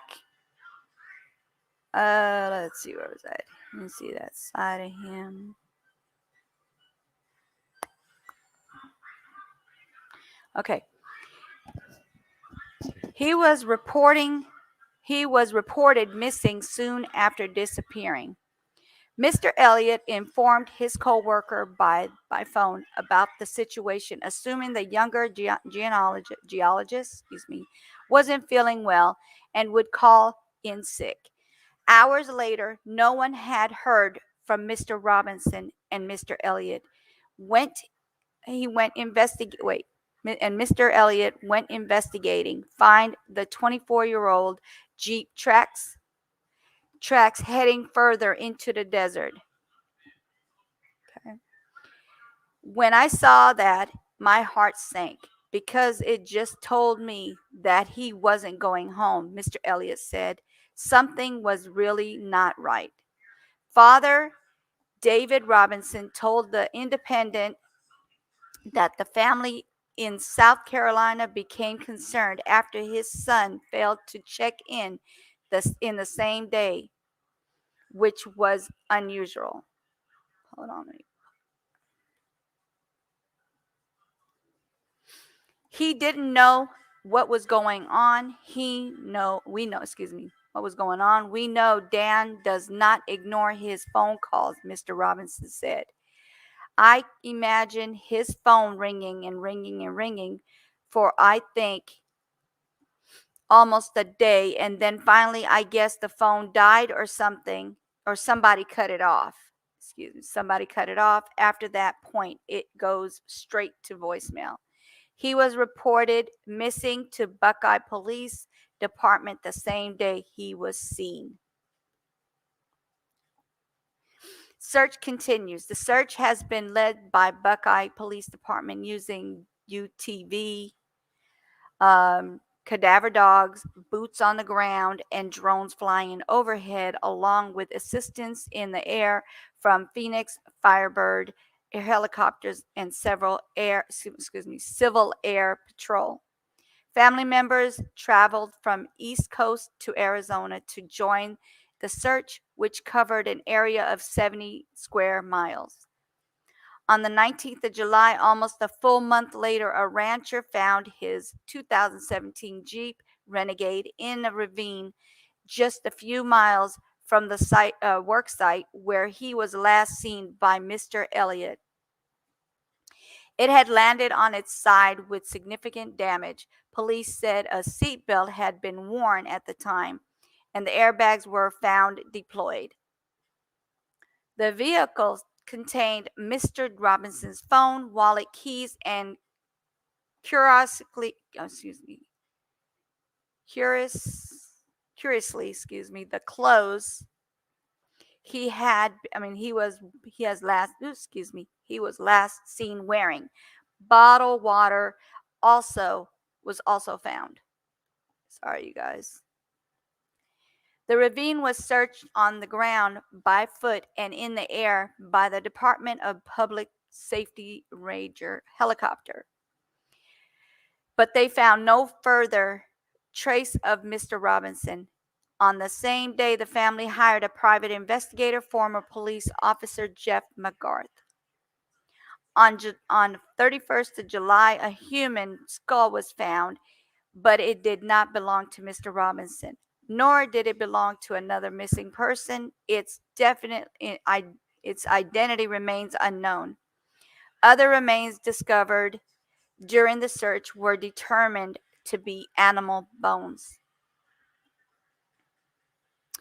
Strange circumstances after the disappearance. Based on GPS data, Mr. McGarth told the man's family that the vehicle got into multiple accidents after the geologist's disappearance, but before it finally fell down the ravine. Evidence from the vehicle strangely shows that it crashed. The airbags deployed, then drove another 11 miles and was involved in another crash, said Mr. McGarth, who specializes in accident investigations. The first crash was 4 hours after he went missing, based on the GPS data. While there was some paint transfer from the vehicle. After the first accident, it's unknown where the vehicle was taken next. Mr. McGarth said that after the airbags deployed, the ignition was turned on at least 46 more times during the additional 11 miles put on the Jeep. Wow. It was found only a few miles from the place Mr. Robinson was seen, in an area that had already been searched. Wow, that's crazy. Okay. Because of the rough terrain, the vehicle was not clearly visible to the crew searching by air and foot, police said in the press release.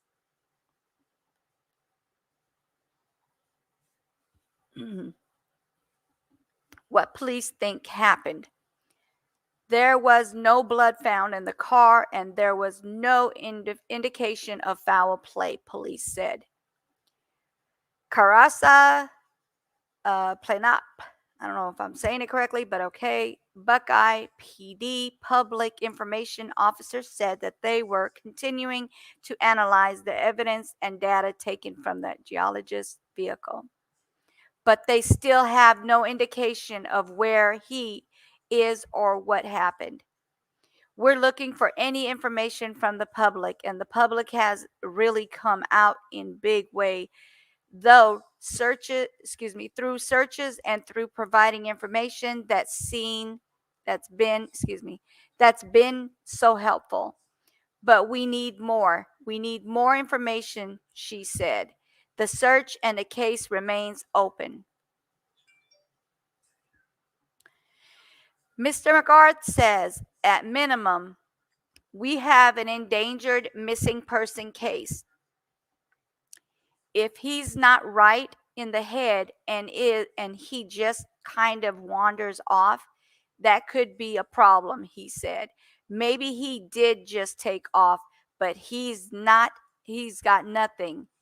There's no evidence that he built an account somewhere to have money. He didn't have much money to begin with. He didn't have a phone, his ID. He didn't see anything. He didn't see any of that pre-planning you would see in somebody just wanted to go be somewhere else. Wow. Okay. What the family thinks happened. While the geologist family are holding out hope and trying to keep the search alive, his father believes he may have met with foul play. Mr. Robinson believes his son Jeep found 2 miles away with no blood or signs of bodies nearby was dumped. Wow. He was returned to the area near where we were searching. My theory would be maybe he tried to throw us off. He told the Independent. Buckeye Police Department, they did a search. They didn't find a vehicle. And also my search team had been out there. They hadn't seen the vehicle, he added. As Robinson's family continued to search and hope and pray, the elderly Mr. Robinson said he's clinging to one specific personal theory. I believe that somehow God's going to bring my son back alive, he said. That's amazing. I would think that way too.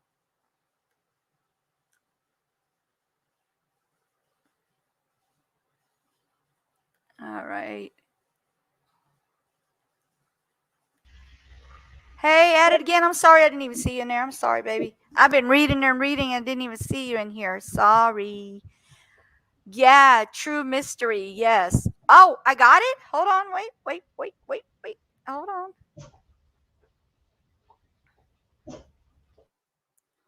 I just got it. I get into reading and I don't like pay attention. I'm sorry, you guys. I got 100. Oh, thank you, everybody. Thank you. That means you guys on Friday, you will know who the winner is. We're gonna be doing it on my live on Friday, game night. Thank you, guys. I appreciate it. I really, truly appreciate it. That's amazing. Hey, at it again. How are you? Doing great. And yourself? I'm doing great. Sorry about that stuttering, you guys. I'm just not a loud reader. I read to myself more than I don't like reading loud. Thank you. Yes, congratulations. Thank you. Oh my gosh, that's amazing. Okay, that is so cool. Okay. I can't stop smiling now. Even though this is a serious thing, I can't stop smiling. We understand. We totally do. Thank you, guys. I appreciate it. It was a long road, but you got me there. You guys got me there. Family, thank you. I appreciate y'all.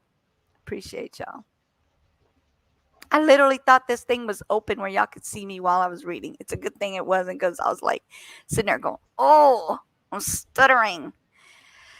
All right. So yeah, I can't believe this about Daniel. Like, I've spoken to his dad a couple of times already. He's gonna let me know if he gets any more information. As soon as I get it, you guys will get it, because I'm going live with it. He said he'll get on the panel when he gets more information. Thank you, Naomi. Thank you. Yeah, if we can get him up here, you guys to be able to ask him questions, because I know you guys have questions to ask. This is a crazy case, and I hope that Daniel's okay, because now they're saying that he had a girl that he was talking to, and he would like come to her place like without her knowing, like a surprise kind of thing, and she didn't appreciate it. and then she no longer wanted to be friends because of it. Like, what is going on? Like, who did you tell? And then they, I hope nothing happened to him because of that. You know what I'm saying? Mm-hmm. Oh, boy. It's crazy. So what you up to, at it? What you up to, streamer? I'm trying to multitask, messing around with my phone, Mm-hmm. the computer, sending out Mm-hmm. pics to my family for a Yeah. great. Okay. And I appreciate you, girl. What about you? I'm just sitting here doing my live and I'm trying to figure out what could have happened to this child because, I mean, I know he's 24 years old, but he's still a child. He just turned 24 in January, Mm-hmm. So it's not like he's a grown old man or nothing like that. It's just, I don't know how to explain it. It just bothers me when I can't figure out things. Right. I've been on his case since I found out about it, and I just been putting it out there, but it doesn't seem to be moving for me. I would like it to move faster so he can find his son and that he'll be okay. I don't know, like that. You did a video on Miss Moore, is her name, the lady that, and it was like a collage of pictures. Maybe you could do Yeah. something like that and let it circulate to help us find Daniels. Yeah, I wish I had like a bunch of pictures of him, but I don't. I just have like the pictures that they put online, but I need to ask him and see if he can send me some pictures and I can make a collage of that like I did for her. Because when I did her collage, I didn't want to put anything like her regular pictures. I wanted to be about her personality more than anything else that they had out there. You know what I'm saying? Right. That's why I picked those pictures. I picked the best pictures that would say this is who she is, not what she was. You know what I'm saying? Yes. Good night, Trendy. Thank you. Good night. Go get some sleep. I will be on yours tomorrow. Thank you. Is it good night or good morning? Yeah, for her is good night. For us is good morning. Appreciate everything trending. Thank you. So yeah, that's it's a sad case, just like any other case. It's just it's hard to explain it. Very hard to explain it. All I can say is I've been blessed. I never had to have any of that going on in my life for my kids because I was always like what they call that, hovering over my kids. And I know a lot of people, oh, you do too much. Okay, but if I did too much, then why are my kids okay? A lot of people would tell me like, you do too much, you're too controlling. No, I'm not controlling anything. I'm just trying to keep my kids safe. Right. Now they're older and they know better. They know what to not get around, But a lot, I would have people come and make comments about that. Like, don't you think that's too much? No, it's not too much because at least my kids are fine. Where's your kids? Like, come on. Right. You have to have some kind of control. Well, not really control. They have to be wise, smart, be able to make wise decisions. That's the only problem we have with our children. Hoping that they picked up on something that you taught them and say, yes, no, I'm not going to do this, or I shouldn't try that. Right. That's not something that my mom would think I should do. At least I hope that's what I put in my kids' heads. Right. Because now they're old enough. I can't control them in any way, that kind of way. But I can hope that they took everything I said and take it to heart and watch what's going on in this world and kind of take heed to that. Right. Because a lot of people think, oh, it's not going to happen to my family. That's why I'm still hovering over my kids, but not like how I used to. Because I got 2 of them that are married. I can't control what they're doing because I'm not with them 24/7 now. My other ones, it's a different story. But the ones I don't have 24/7 over them, then there's, I just pray for my kids every day, all day. Especially when they go to work. You got people, they jealous and they want to do things to people. It's just the way it is nowadays, I guess. Yes, it is. So did you see how it's done with the bot thing? What, type your name and then it comes And up? it goes, yeah. All I you have to see do is that. put what you want to put in it. You can put whatever you want to put in it. I think I'm going to change it to something else because I don't want just somebody thinking that that's what they could put and then it all does it, because then they might just say you knew, like they want to get my attention, and then it just starts writing all that stuff, you know? So I'm going to try to do it where it's not something they're going to always put on there. People tell me that I'm too close to my adult daughters, but no, I'm trying to guide them and keep them safe, show them love. Amen. Exactly, Tracy. Exactly. That's all I want to do is I want to keep my kids safe. Now, when I pass, there's nothing I could do. There's no way in controlling them, like unless God says, "Hey, you could just hover over your kids while you're in, you're an angel or whatever." You know what I'm saying? Like then I'll be able to do it that way, but once I'm gone, I hope that they listen and do what they're asked to do, even as adults.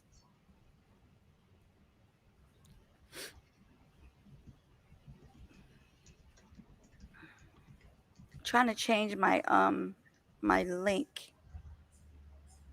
The link to so that way they could get on YouTube. What it say? Please be sure to be subscribed. So you also gonna have to remove one of those. Be sure. Okay, so please be sure to be subscribed. No, that's correct. Be sure to be subscribed. What is it? What's wrong with it? Is it wrong? No.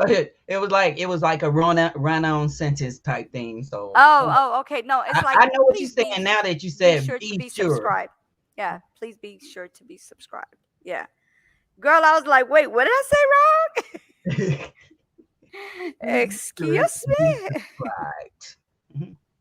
I gotta subscribe to the person that subscribed to me. Make sure. Yeah. You talking about Corey Gooden? No, who is that subscribed to me that I wasn't subscribed to them? That's weird. That's weird. Oh, that's somebody else. I'm tripping. No, I was looking at one person and the name is like right above the other one. I'm like, okay, where is it at? I don't even see it. But you know what? They only allow you to see 50 of the people you subscribe to. Oh yeah. You notice that? They should show 100 at least. Come on now. Well,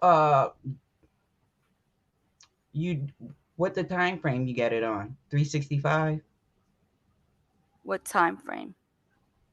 You looking at your subscribers? Yeah, the one subscribed. Like the 7 subscribed this week, 48, 90. Yeah. You got it on 365? Oh, okay. That might help a little bit. Yes, a little bit. All right, but it still shows 50. Can you go to another room or something? Or like another... Oh, you know what? I probably have to save it, right? Is that what it is? I have to save it. I don't see it. I don't see a save area for it. What are you trying to do? Let me see. Oh, like be able to try to see all of them, because like when I get ready to do that, the giveaway, I want to make sure everybody subscribe at the time. Oh, okay. Because you can easily unsubscribe. You won't see people subscribe to you if their account is private. How do they make their accounts private? Or how do they do that? I don't know. I got that on my channel. Like, wait a minute, it's supposed to be more than this, but oh well. Okay, how do you post a link on Nightbot? How do you add donations? How do you add clips? Mm-hmm. And they have like a game thing too. You could do like a giveaway on the Nightbot. Oh yes, I seen that. I gotta learn how to do that. That's gonna be cool. Let me see how to set up to drop link during live streaming. See, now with that, they don't have to, like, you know how like you have to sit there and mod people to do a link? They don't have to do that anymore because the link is automatic when they put their name in. I When know, they and say that you knew. sweet as pie. Yeah. I Yeah. like that. Yeah. But I just need to know what tags or keywords she used to do that to Yeah. make it drop. So it's just one big link that I was given. So I Mhm. have to figure out if there's any other links to do. I have to find that out because I don't know that one. Let's see. Hold on one second. Okay, let me finish this reading thing and then we can go into chit chat because right now I got to do this real quick. Give me a second.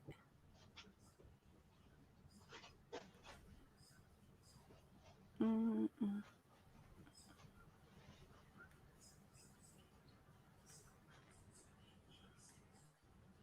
All right, hold on.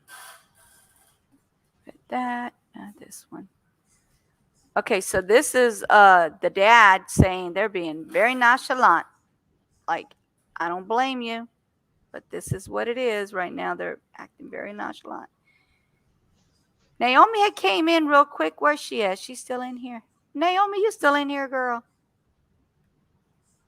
Okay, so don't ask me why you're asking for $1 because that's not going to happen because I already know that's a subscription that y'all trying to get people to do. Okay, so this is Daniel. Okay, that's Daniel Robinson, who's been missing since June 23rd. No thanks. All right, so let me read this part. How long is this one? Oh, it's not too long. It's long, but not too long. So it's been more than 3 months since David Robinson's son, a 24-year-old geologist working in Arizona, vanished without a trace after leaving his job site. Since then, the devastated dad, who's never given up on searching for his child, Daniel Robinson, has grown frustrated by the police response. If the police stepped up to the plate, it wouldn't be standing here. Wait, I wouldn't be standing here now, David Robinson said Sunday during a press conference in Arizona that he hoped would bring more attention to the unsolved case. Hold on, let me bring it up. Daniel Robinson, a black geologist, went missing in Buckeye, Arizona, June 23rd after leaving work. A rancher found his vehicle, which had his phone, wallet, and keys inside, in a ravine a few miles away from the job site in July.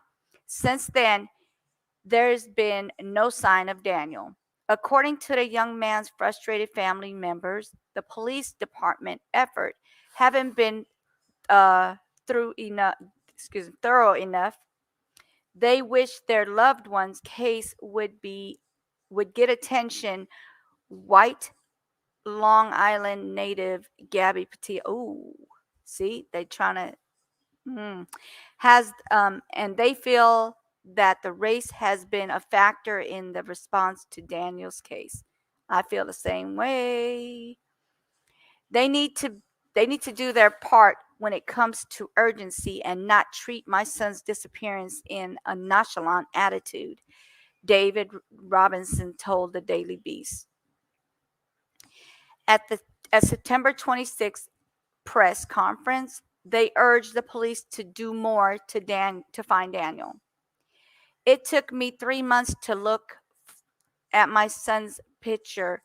I just seen his car. It took 3 months to look at his car. Daniel's mother, Melissa Edmonds, told the crowd as she fought back tears.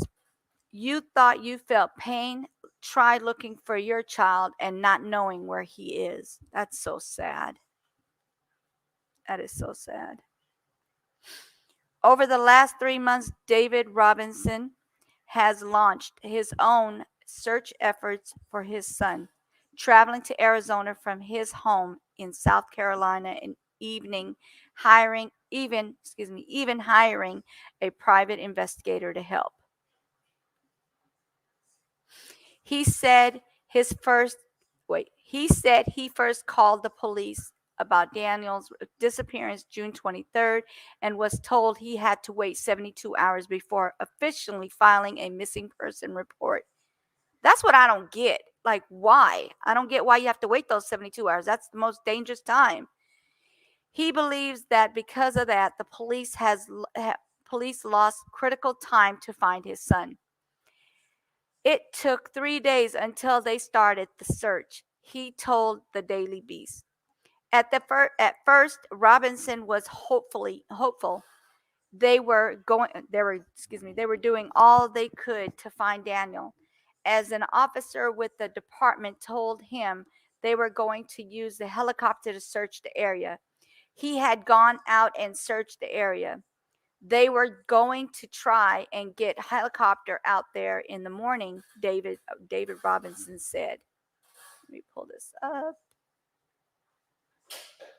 But the next morning, the officer called him back and told him the flight was canceled, he said. He said the higher ups said it's because your son is a grown man and if he wants to leave, he can leave.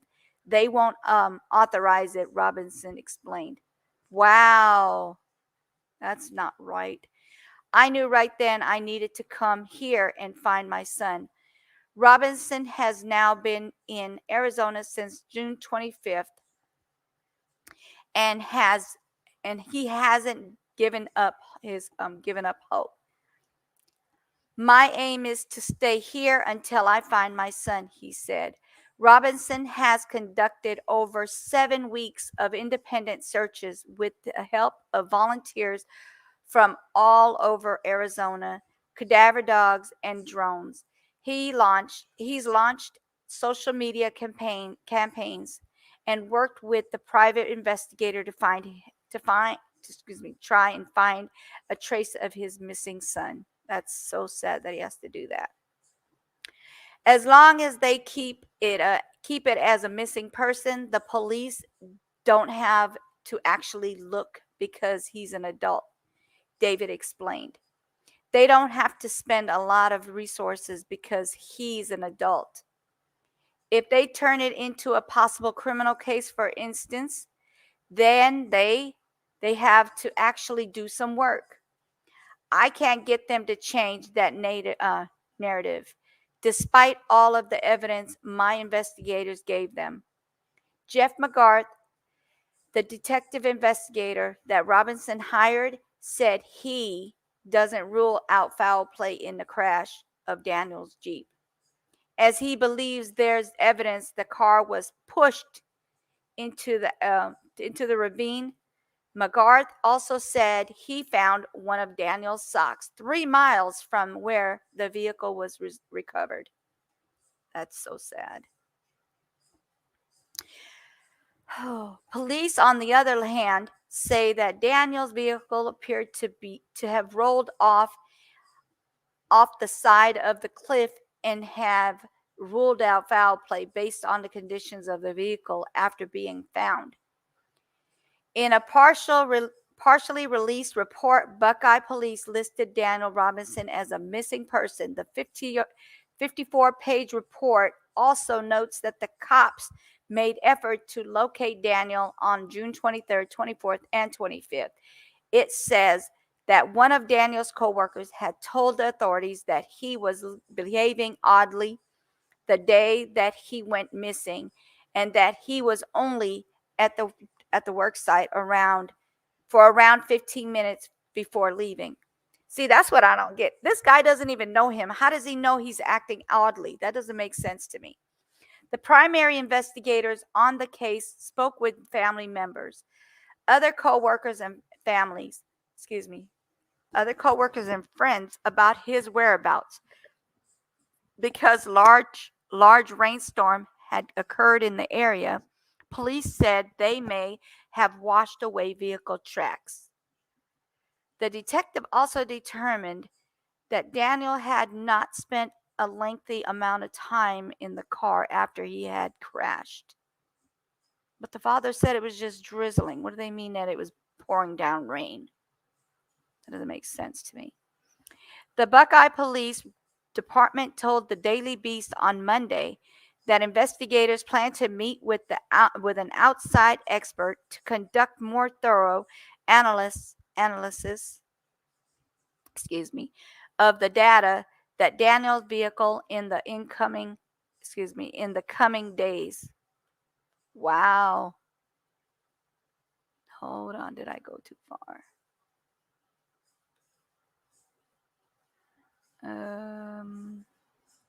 Robinson said his own independent search efforts have been stalled by a lack of resources. He started a petition to push cops to devote more time to his son's case. I've been forced to start petitions so that Buckeye police could start searching for my son again, he said. Robinson believes that race has played a role in what he had deemed to be the police department's inadequate response to his son's disappearance. I know it did, he said. I didn't want to admit that. You want the world to look a certain way and you want to feel a certain way in life. Not only has Daniel's family suffered from his disappearance, but they also say they have been shattered by racial abuse in the aftermath. While David Robinson checked the area where Daniel's Jeep allegedly fell into the ravine, a group of white men in the pickup truck drove by yelling racial slurs at him. He alleged, David said he recounted the incident to someone who lived in Buckeye area, who told him he had family and left.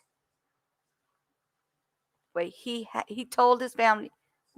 Hold on. Lived in Buckeye area, who told him to take his family and leave. Sorry about that. I'm trying to read too fast here. Robinson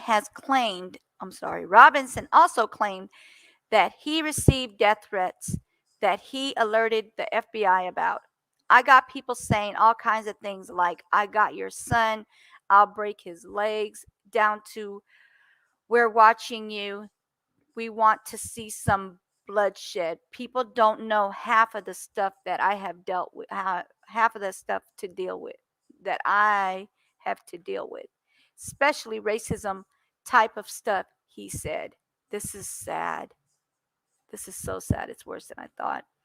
Robinson said he immediately sympathized. Why am I not? I'm not even getting that word. That word's making me, oh gosh. He was sympathetic with Gabby Petito's family after hearing her disappearance. He recognized that she was around his son's age and that her family must be going through a similar nightmare. On Sunday, Robinson said that Petito case should be a template for how missing persons cases are handled in this country. But this just happened, and it's on national news. It's on CNN. This is running all day, he told the Daily Beast. I've been out here for 3 months and had to start from scratch. I didn't know nobody. I had to put a search together that became more technical, have a website, 2 websites, trying to put things out, trying to get some attention, just trying to get Buckeye to do more than what they were doing.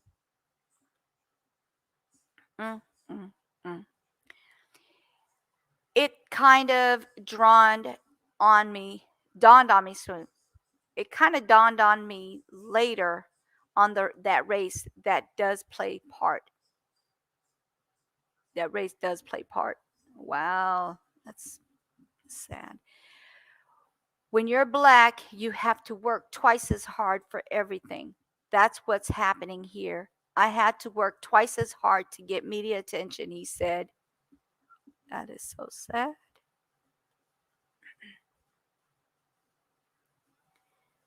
Wow. Let me see if anything else is on here. And apparently, intractable conflict between Florida and condo board. Oh, dude, that's not anything to do with this. What is this? What is this? That's nothing to do with it. Okay, we're done on that one. So that's sad. That's really sad, you guys. Literally, I don't understand why these people are like that. Only people who don't get the attention usually be the first to say something against naturally family bonding. You hear what they're saying to him? That is so mean. People tell me that I read that part. And then Tracy said, exactly. That is so sad. Wow. Sad. Okay, you guys, I've been on here 2 hours. Okay. So I'm going to go ahead and let me see if I can see something else. And then this is so sad. I didn't know he was going through that. And I'm sure he needs someone to talk to about it. But this is so sad.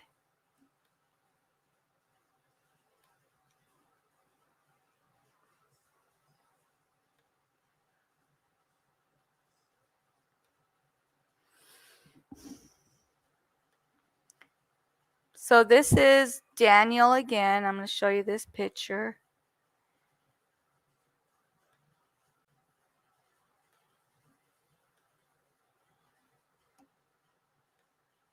Look how sweet he looks. Come on, who could do something to this person? That is so messed up.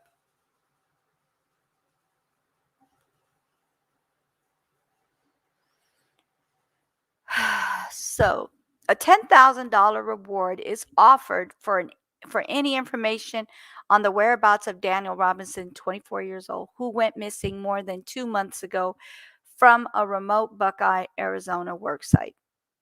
The Arizona informant received exclusive details regarding the status of search efforts to locate the young geologist who was last seen leaving his job site near Sun Valley and Cactus Road on June 23rd.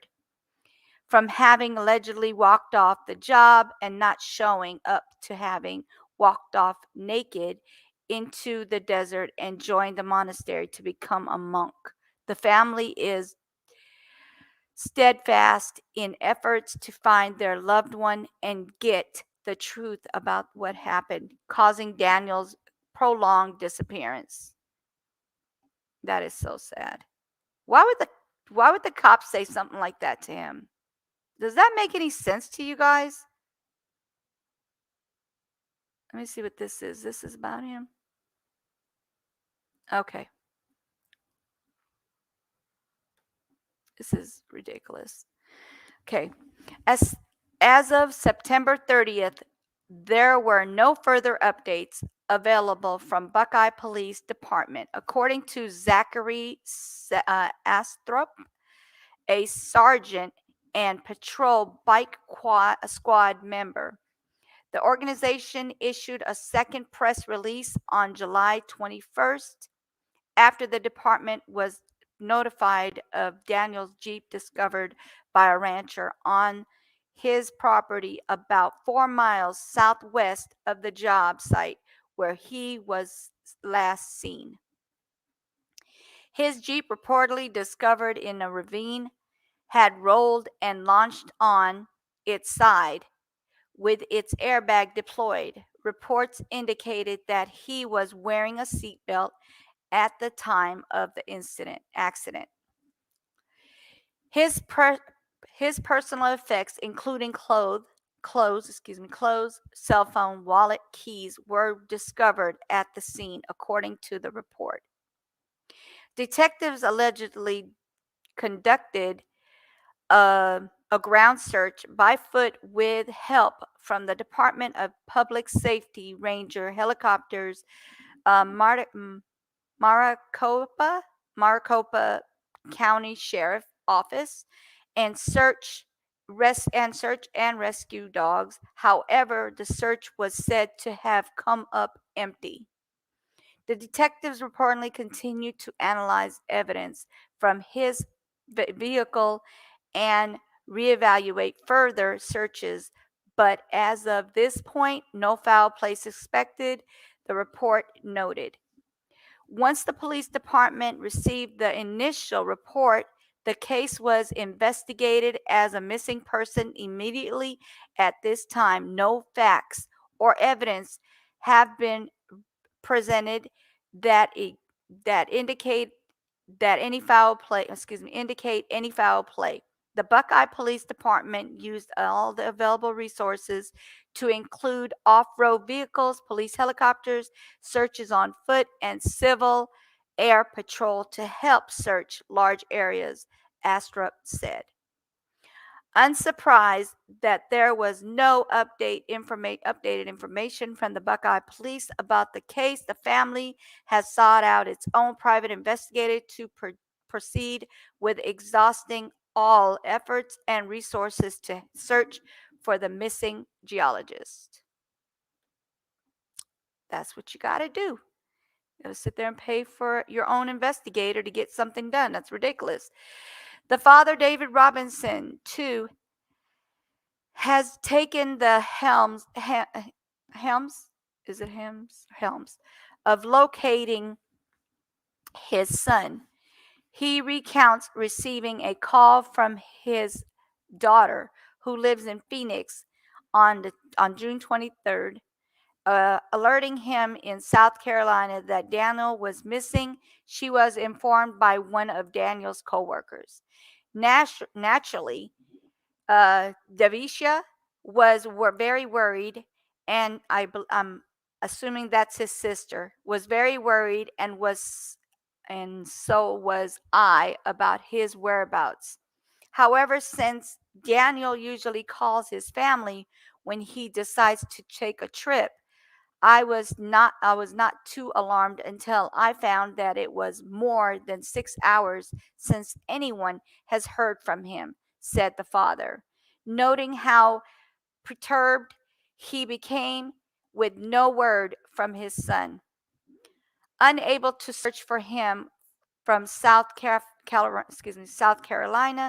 he called Daniel's job for information with no success in finding him.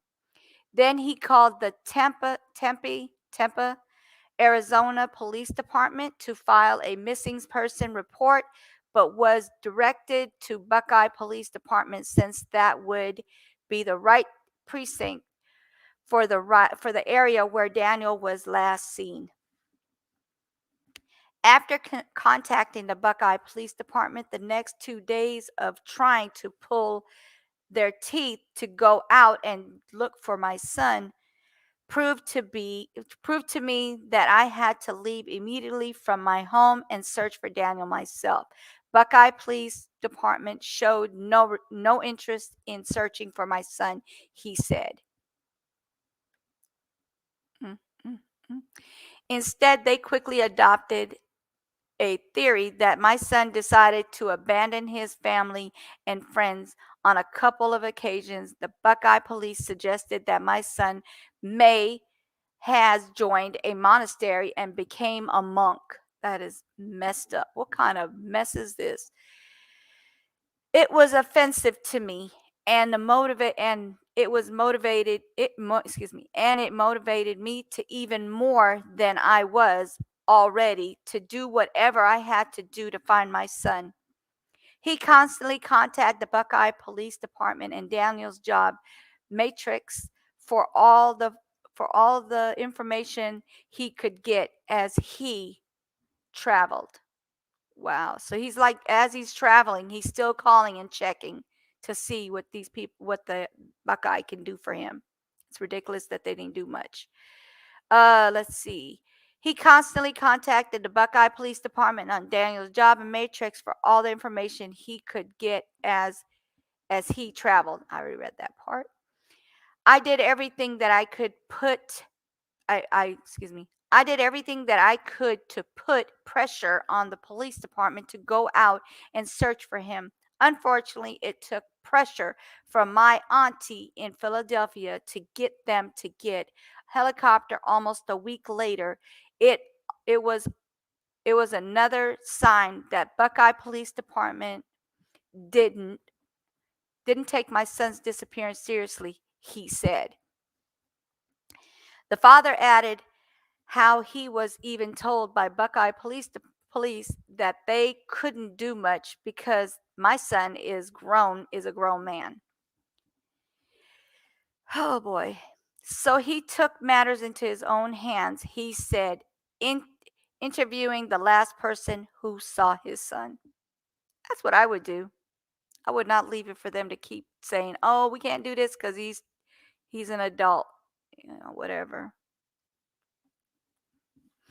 I needed to look I needed to look that person in the eye who said that my son got into his Jeep and drove off into the desert and vanished. I had to find a way to get into that desert and find that work site and see for myself, said the father. He described how he kept going to the gate with binoculars on the Sun Valley Parkway in Buckeye and decided to get in there one way or another because everything had that was being told to me about my son disappearance was not adding up. Mm, mm, mm. Buckeye Police Department had started searching over a week after my son went missing and said nothing was found each time. I became frustrated and frustrated and tired with the police department lack of empathism. Excuse me. So I created my search. Finally, I started a search with hard work and meeting the right people, he said. During the search, he said about 5 remains of other people in the desert were recovered. Wow. The remains of people were found in the area where the Buckeye Police Department told me they searched for my son. But I have not found I am, excuse me. Hold on, let me get back to where I was. Remains of people in police department told me that they searched for my son but have not found these themselves. I have deep doubt that the Buckeye did one of those didn't hold on. I have deep doubt that Buckeye did one thorough search for my son. They probably didn't. If so, why didn't they find the remains? Because of my lack of trust in the Buckeye Police Department, I decided to need my investigator. I decided to need my investigator on search for the on excuse me, on the search, he said.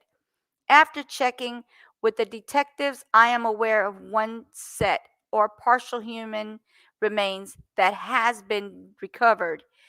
If there were any additional remains recovered, it may have been within the jurisdiction of Buckeye Police Department. The remains that were discovered are pending identification by the office of the medical examiner, said Astrup when asked about the discovered remains. The investigators came on board and uncovered evidence that Buckeye Police Department said David Robinson to. Adding some evidence came from the Buckeye Police Department report, but unfortunately, they either didn't know how to read their data or didn't care to read it correctly. Wow. So let's see. Buckeye Police Department refuses to look at the possibility other than their initial theory that my son decided to abandon his family, he said, recalling his reaction with the police from viewing pictures of the scene to seeing the vehicle. Wow. The detective once again suggested that my son most likely walked off naked into the desert and joined a monastery to become a monk. I was angry inside and already emotional about seeing my son's Jeep for the first time wrecked, he stated.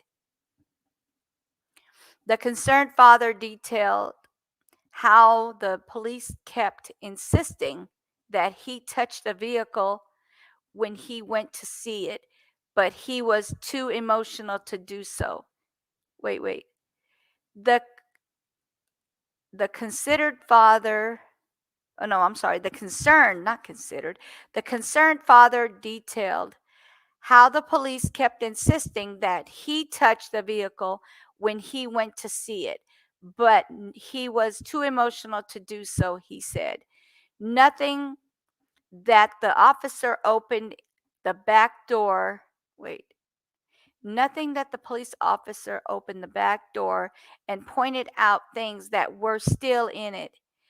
Took a bag with his son's items and dumped it into a seat. Wow. That is crazy. That can't be right. Can they actually do that kind of thing?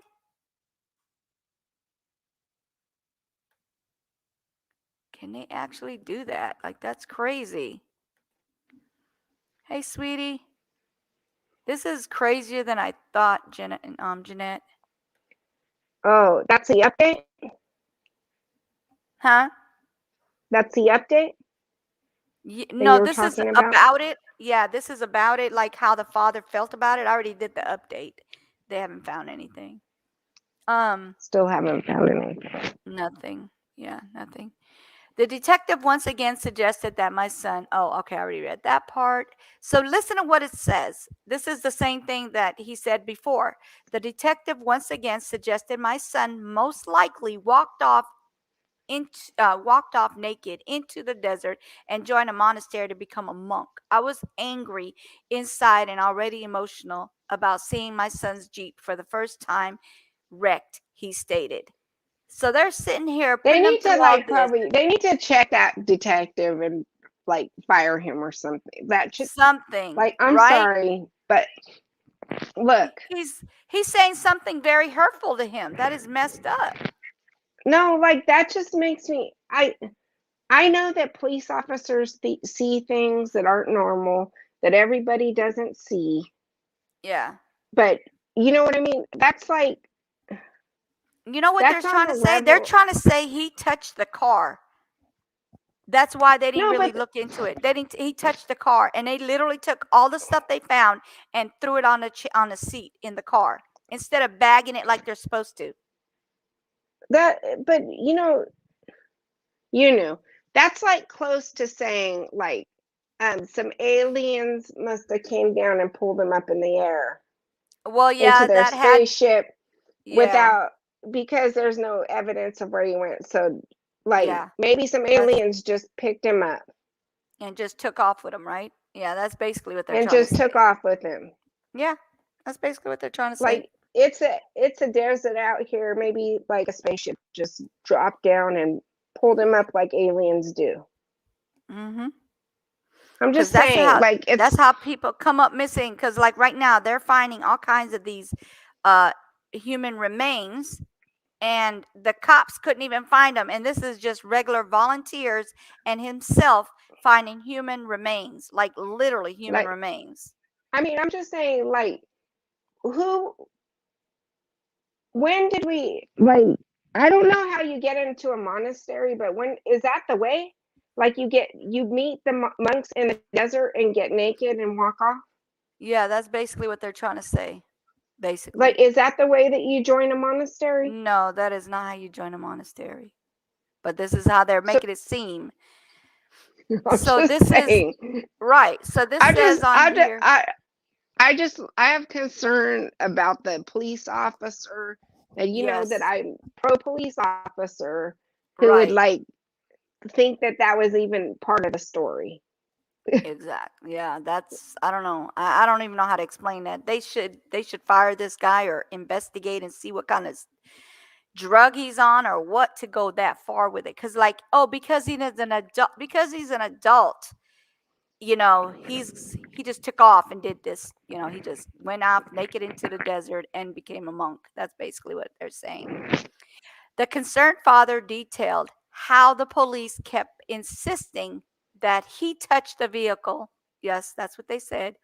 When Was it he went payday to when he see it. disappeared? Like, why wouldn't he get paid first before he went to disappear?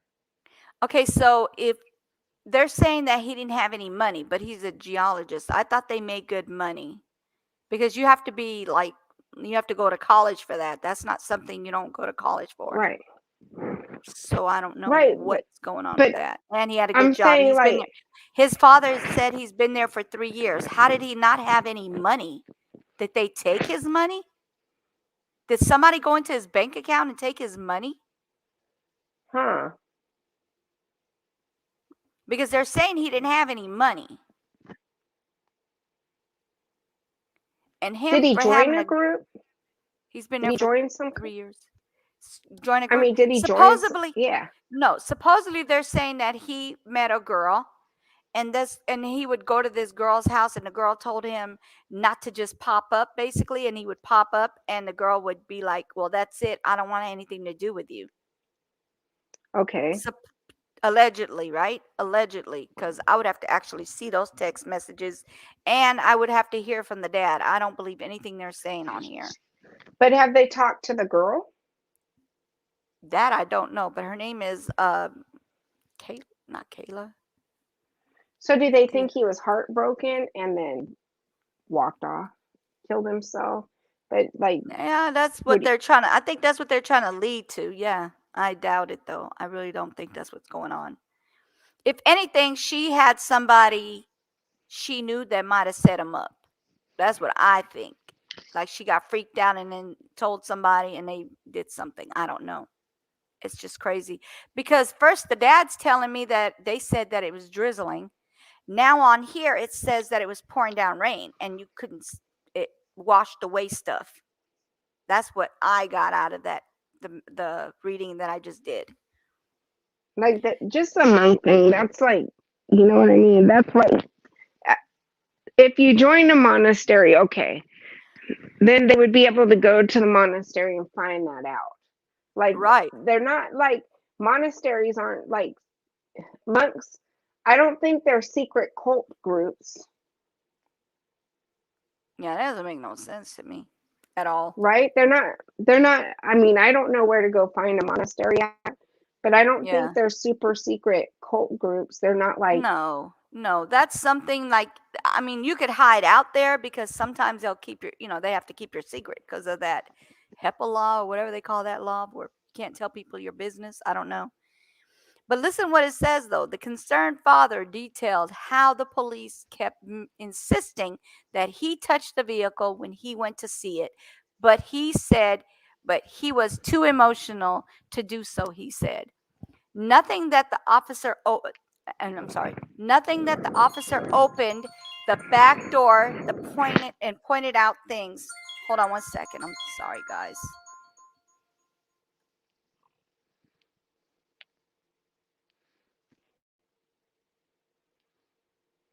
Sorry about that. Okay.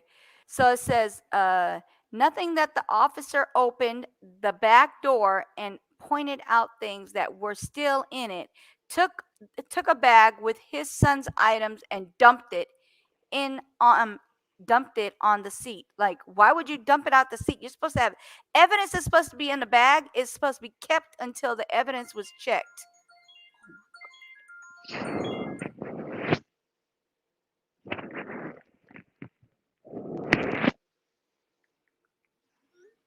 So let's see here. Okay, so it says, I didn't touch the vehicle, even though they kept suggesting that I do.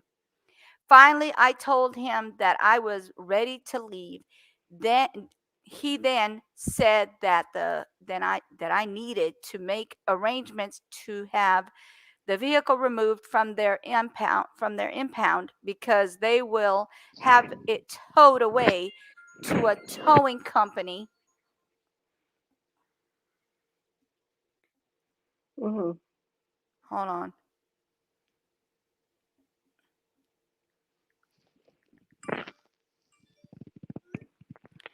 Hold on, towing company.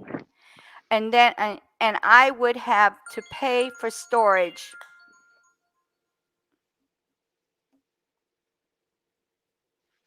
Hold on, let me turn this off because I can hear it over my thing.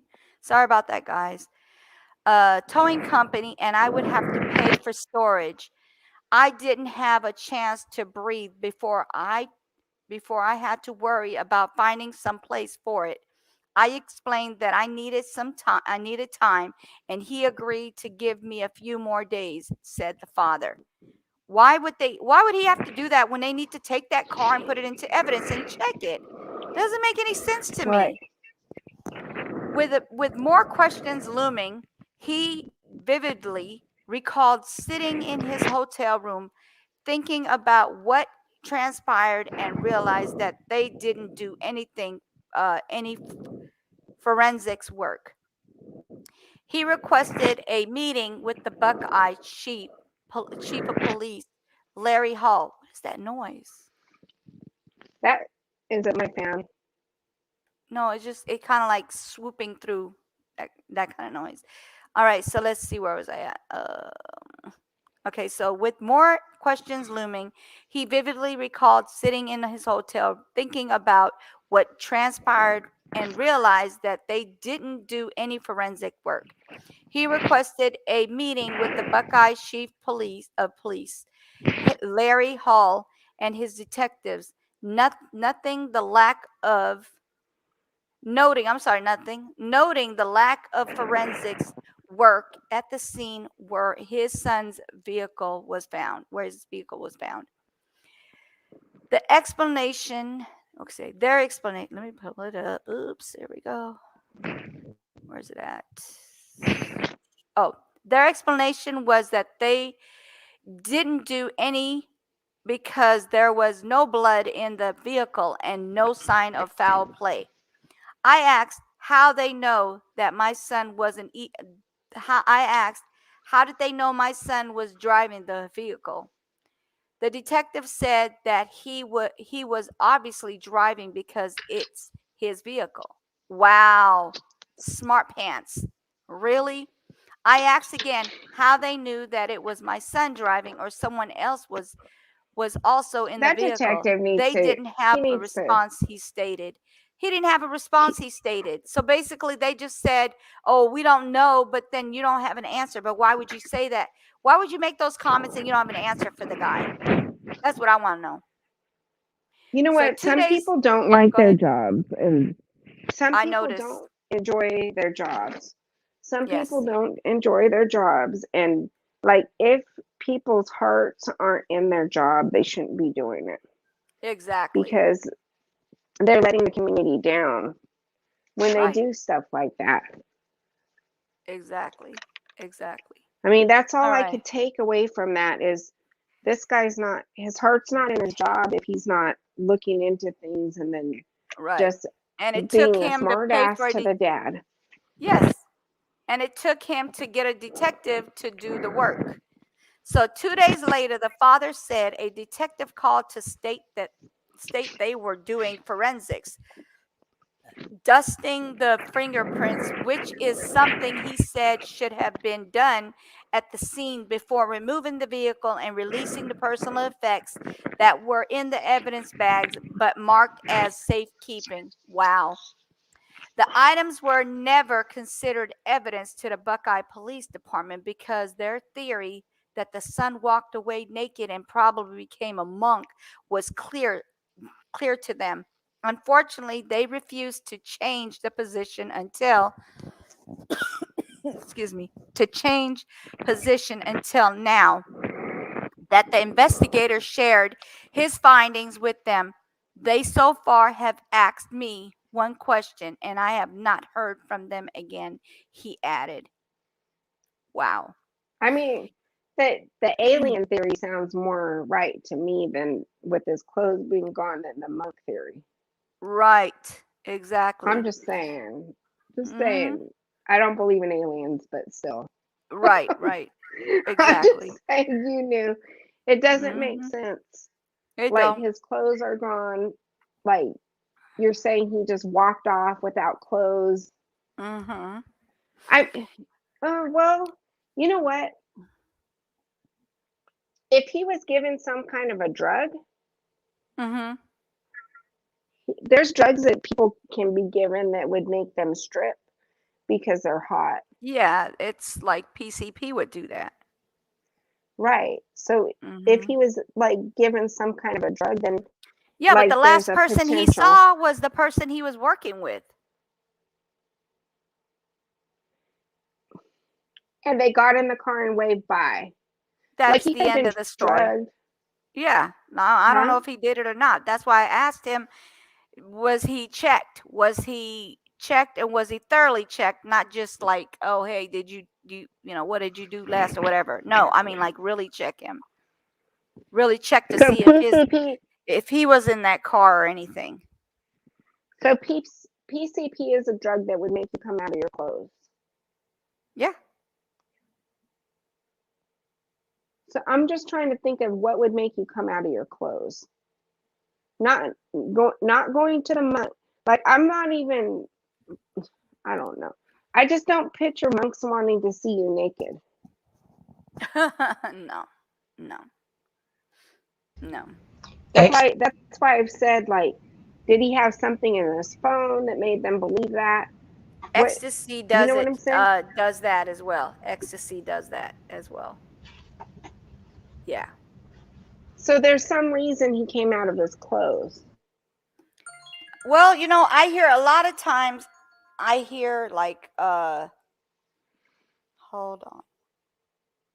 Was it his underwear were there too, or just his clothes? Yeah, all his stuff, because even the dad, they asked his dad like, what kind of underwear do they wear? And I he was mean, are like, you I sure that he don't know. didn't? Like, why would you ask him that? Like, come on, he's 24 years old.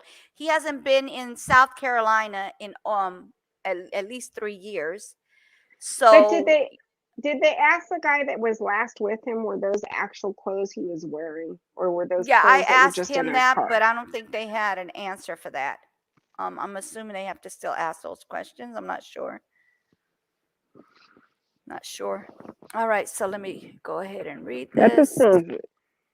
I don't know. Yeah, I'm like annoyed with the officer I know. just hearing it. Yeah, I am too. We were And I originally like supposed. police. Yeah, I know, because you have a police officer in your family, so why would you not? Right. I mean, but So just certain I ones like that you just want police to be and like, you better. Some of them you just have to be like, kick them in the butt, but you can't because you'll get in trouble for that. But they need a kick in the butt. Just saying. I mean, I think there's somebody in every field that like Oh yeah, doesn't like their definitely. job or Yeah. cheated in school, so they don't know what they're Mhm. doing. Yep. No. Yep.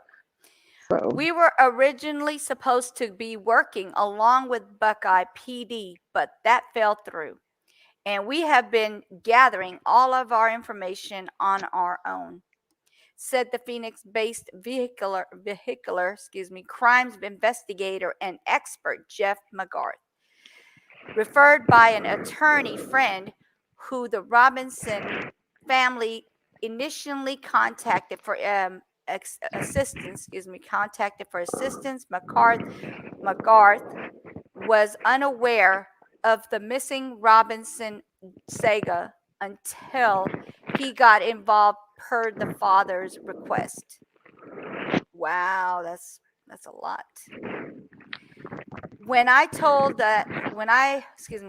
was told that they found Daniel's vehicle wrecked in the desert, then I started to understand why my friend was asking me to help. He said, calling the case unique. While he said his team is slowly answering some of many questions that were left unanswered, the biggest question remains, which is the whereabouts of Daniel Robinson. This case started with a short investigation and final determination where Mr. Robinson was still left with confusion and a lot of questions. When we were brought on board, a month has passed and time was critical. As soon as we began our investigation a month after Daniel went missing, we were able to uncover some issues with the initial investigation, McCarth said. See, McCarth said that. That's the investigator. It appears to us that the original detectives did not know there were some problems with how Daniel's car was damaged.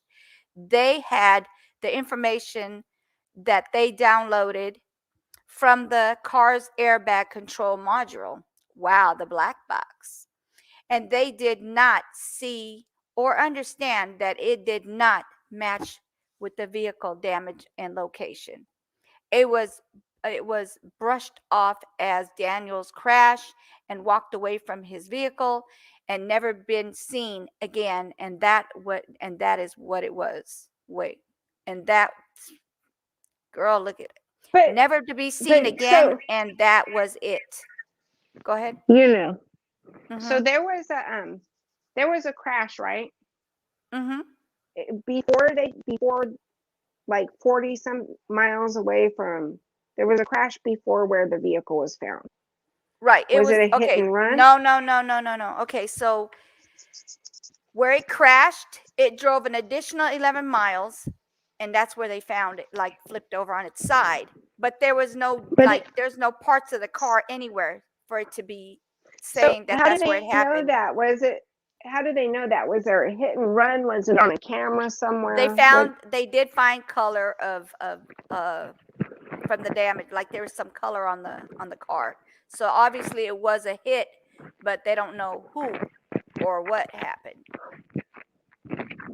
I could kind of tell you from hearing that if there is a girl involved in this, I actually have a scenario on it. Go ahead. I know about something. I've read it before in those little warning texts, those warning messages that they send you, right?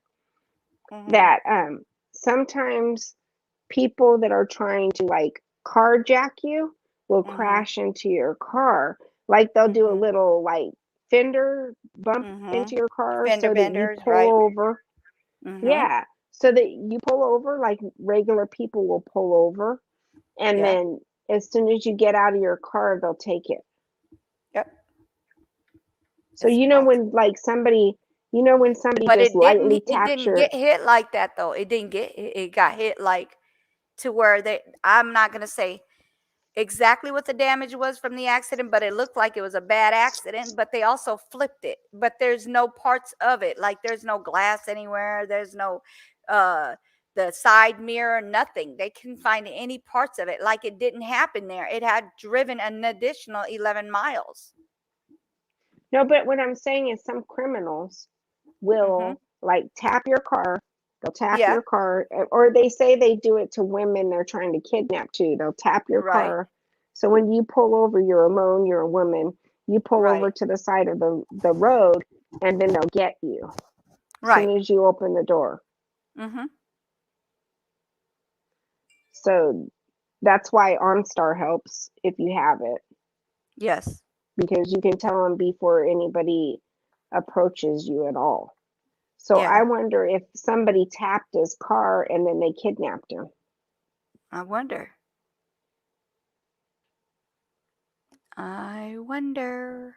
Because they could have kidnapped him. They could have kidnapped him and then took that car out and dumped it. Right. Like, it's a possibility. It's not far-fetched. That's why they need to figure all that out, because like literally they're not giving the dad any kind of answers, and all we can do is do the same thing like any other case, is to kind of figure it out on our own, investigate it, and have our own scenarios on it. That's the only thing I could think of as well. Like something happened and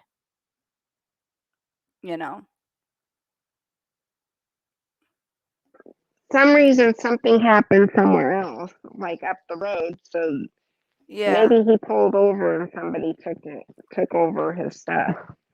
Right. Like, would they tell the girlfriend he was no longer talking to, hey, I'm out here, I'm coming over. The one And that's she found him saying out she don't there? want to talk to Why? him anymore. Yep, the one that says she doesn't want to Yeah. talk. She don't want him. So supposedly he was begging for her to talk to him and all that. Yeah. I mean, he could So, have walked out there and hurt himself, but then, huh? like, he could have walked out there and probably hurt himself. He could have, if it was a suicide, I don't know, like, why he would take off his clothes. Yeah, well, if it's a suicide, you wouldn't like be walking into a hot desert and die on a daily, like in hours, but they would have found him if that's the case. He is missing, Right. missing. Like he's nowhere to be found. He is But they missing, already walked missing. the desert. They've Huh? already walked the desert. They've already walked the Oh desert. yeah, the How father's far been out? in there like he and he's got over 200, 300 people helping him looking for this for his son. So he's gone a big enough radius to know he's not out there. Huh? He's gone like the radius of how far he went. They've gone far enough to know. So they're he's basically out saying there. that it was at least 115 degrees out there.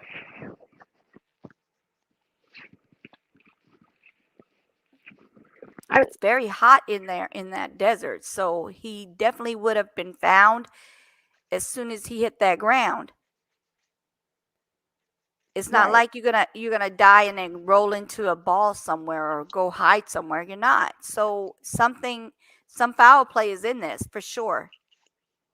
For sure there's foul play. And I feel like I'm hoping that they have him somewhere and then they're I'm gonna gonna have try to to get find money. that thing. Huh?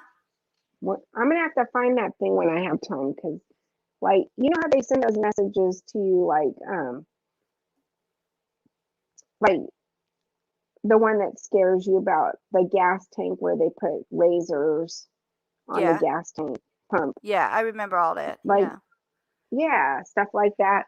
I remember one about people bumping your car and taking. Yeah, I remember that, and I still think that they still do it till this day. Right. Till this day, they still do that stuff. So yeah. So I wonder go if ahead. that happened to him.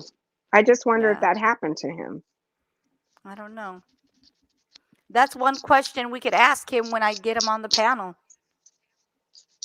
Just, hopefully that's, we could get him on the Or panel. like, You guys could ask him all the or questions you you have to have. think like, right, or you have to think like, did he use any kind of drugs that would have gotten him? So What another would thing make I your was clothes thinking come when off? you said that, another thing I was thinking is, could it be that somebody got him and they want him for ransom until the father could come up with a bunch of money?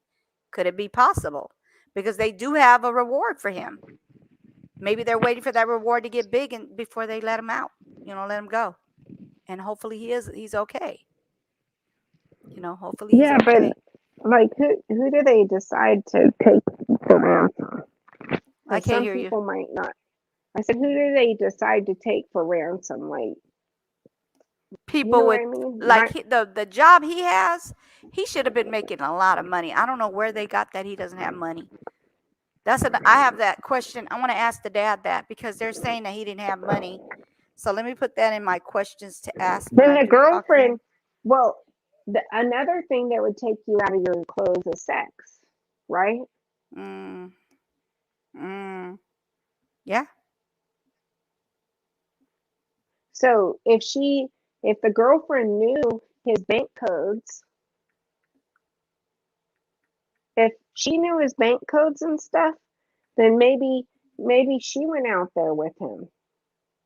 Maybe she was, and maybe, you know what I mean? Maybe she did have somebody pull up like you're saying, and he got killed and taken somewhere, and then his I bank hope they account didn't was kill cleared him. out. I hope they didn't kill him. But you understand, his bank account could have been cleared out by her if she had his, you know what I mean? Yeah. You know your husband's card numbers or whoever you're with. So Yeah. she probably, they need to find out when his bank account was cleared out. If there was no money, then somebody cleared out his bank account. Right. Oh boy. So as we began to unravel those questions, we would come across more questions, he stated. Since he began investigating, although the focus has narrowed with help from many volunteers and many hours devoted to the case, answers are slowly revealed, but the big answer where Daniel is keeping indulge in deluding eluding I'm sorry keeps eluding us, said McGarth. Excuse me, McGarth. He explained how families regularly seek outside professionals to investigate crimes against them or crimes they are accused of, and many other non-criminal incidents. A lot of times our local county, state, and federal law enforcement do a great job, but there are a handful of times where they get it wrong or it's just rushed. Exactly. This is not because they don't care, but a lot of times because they not properly and or adequately trained. It's like going to the wrong doctor for a heart condition and the doctor thinking they had to treat you just that they wait. Hold on, where am I at here? I messed up. Heart condition and that the doctor thinking they can treat you just fine. Well, maybe they will, but if they're wrong because they don't know what they're doing, the results could be devastating. There are outside professionals, private investigators that specialize in all types of matters, and that's where we come in, McGarth said. In 5 years, McGarth has been involved in private investigation work. He boasts 99% success rate, noting how he can count on one hand how many cases we've lost. But the disappearance of Daniel Robinson is presenting challenges as time passes by. That's messed up. At least they're And trying, that's a but so go ahead. the police officers have a certificate, and usually it's under 2 year. You know what I mean? It's like a trade school. It's from the academy. They go through the academy, but Right. like private investigators, sometimes they actually have degrees, like Right. I do. So I think that that's probably where that private investigator is coming from. You know? Yeah. So Yep. it's the the detective, like, investigating probably doesn't have, they have training and they have continuing education training, stuff like Right. that, but he probably doesn't have a degree. Yeah. Right. Where this And guy he read does, the geologist definitely has to have a degree for him to do this, and because they get paid good money, I don't see how he could have been broke like they said. I don't get that. I don't get how he could have been broke. At this That's why I'm point, I have saying a little bit somebody more to read cleaned and we out can his bank talk. account. Yeah, that's why I'm wondering about Okay. that too. Yeah, I have a couple more short paragraphs. At this point, 2 months have passed since Daniel went missing. I don't want to say that chances are grim, but we have to be realistic in that, if he is out in the desert with temps reaching high as 115 degrees, it's not ideal for survival, he said, adding the next step is to process is to conduct more interviews and continue working with his team and many volunteers to help with find Daniel. Meanwhile, the Robinson, I don't know what this is, PATRI, RIARCH. I've never seen that before. Described feelings of worry and fear as he wonders if his son is hurt, in danger. Partake. What does it say? Partake? Patri. Girl, I can't get that word, but okay, whatever. So I'm sorry. Describes feelings of worry and fear as he wonders if his son is hurt, in danger. I am afraid to hear that something has happened to him. Not having answers to where Daniel is or what's happened to him keeps me up at night. That's so sad. It makes me anxious. I feel like a big part of himself is missing.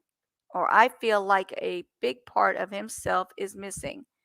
Okay, said the United States Army veteran who is now an interpreter and businessman. So the tips and information can remain anonymous as the family awaits calls or text messages at 803-200-7994. That's sad. That's sad that he has to go through this. It is really sad. Hey Joss, how are you? Sorry about all that stuttering. I'm doing my best, but I get nervous when I read loud. Let's see. Da-da-da-da-da-da.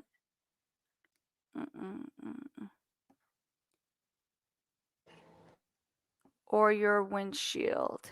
Okay. Yeah, no, that is sad. Same thing said about that, boys. Wait.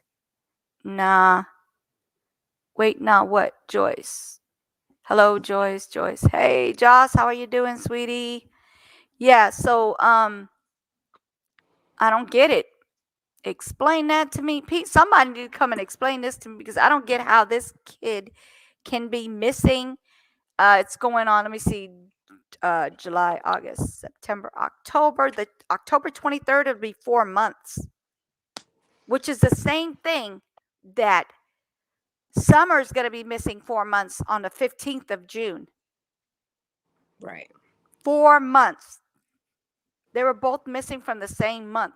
Different states, but same month. It's crazy. And then like the father is sitting there working his tail off. He's paying for a private detective. He is trying so hard to find his son, and it is so sad. It is so sad to hear that.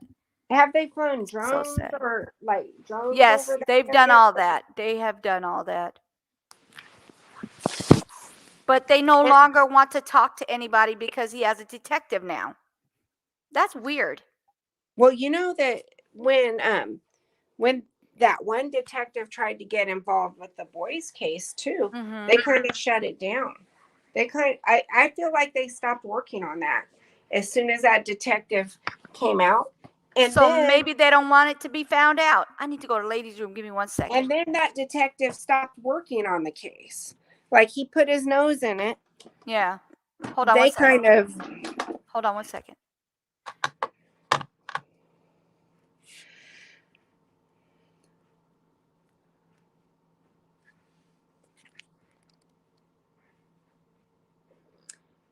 Hey, at it again. Are you there? Are you? I'm here and I'm not asleep. Oh, I was like, are you there? Working in the background on my stuff. I'm trying to get everything together for Thursday. Yeah, I'm doing some stuff too in the background. Yeah. But she left, so I was like, she left. Oh, I think she went to take a bathroom break. Oh, okay. Break for some reason. Okay. Yeah. Yeah, the missing people I don't know. It doesn't make sense. Right. I told my kids, even though they're in their 30s and the grandkids and they're teen, I say, everyone turn on your location. Right. Turn on that location. Why? You want to track me? No, I want to make sure the last place that you was at, I know where it was at. Yep. But it's like with like Google Earth and everything that's, you know what I mean, out there. It just seems like super weird to me when people just go missing with no trace with all the technology. Correct. which explains a lot of things. So I'm here. he's not part of the elite to be looked for. So he's just a typical young man that just ran off like that young lady Cookie Butt Doctor or whatever her name was, like mad at your family and you want to run off and people think you're missing and start accusing people and all the time you just want to be alone. Just say that. I want to be alone. I don't want to be Right. bothered. Exactly. Exactly. I mean, adults do have the right to go missing, but you would. Is it not out there enough that he would have seen it already and said, "Hey, Dad, I'm okay. I'm cool." Exactly. He probably would have. I don't see why he wouldn't have. So in that case, if he didn't, then that means something happened. I mean, if it's, you know what I mean? If you're out there all missing and stuff, eventually you would see it. Somebody would see. You would see it and somebody would tell you, "Hey, your dad's looking for you. Look, you're all over the news, friend." You know, something. Exactly. It don't make sense. That's all I could say.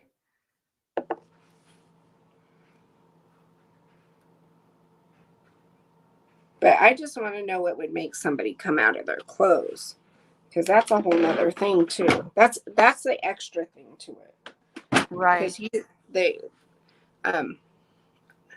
I don't know. Usually people don't just walk around naked, right? But that's not what they're saying. They're making it seem like that's what's up. Yeah. He went to, and usually, like, when's the last time you walked into a religious place naked? Yeah, exactly. I just want to know when. Because, like, aren't, like, monk places pretty religious where you stay covered up? Yeah, that don't make no sense. That really doesn't make any sense. I mean, I thought monks stayed covered up. I didn't think it was like, you know, if he said he walked away to a nudist colony, maybe I might buy that story. Right. But that's not what they're saying. But he said monk. So that's, you know. To a monastery. To a monastery. I don't know. I never thought like priests and stuff hang out naked like that. Yeah, I don't understand that one. That guy's like, that don't make no sense at all. It's either he just really doesn't like doing his job. They looked at his phone. Yeah. That's how I think they got the information supposedly about the girl. Remember the one that's supposed to be the one he's Have they talked to her? That I don't know. I'd have to ask the dad.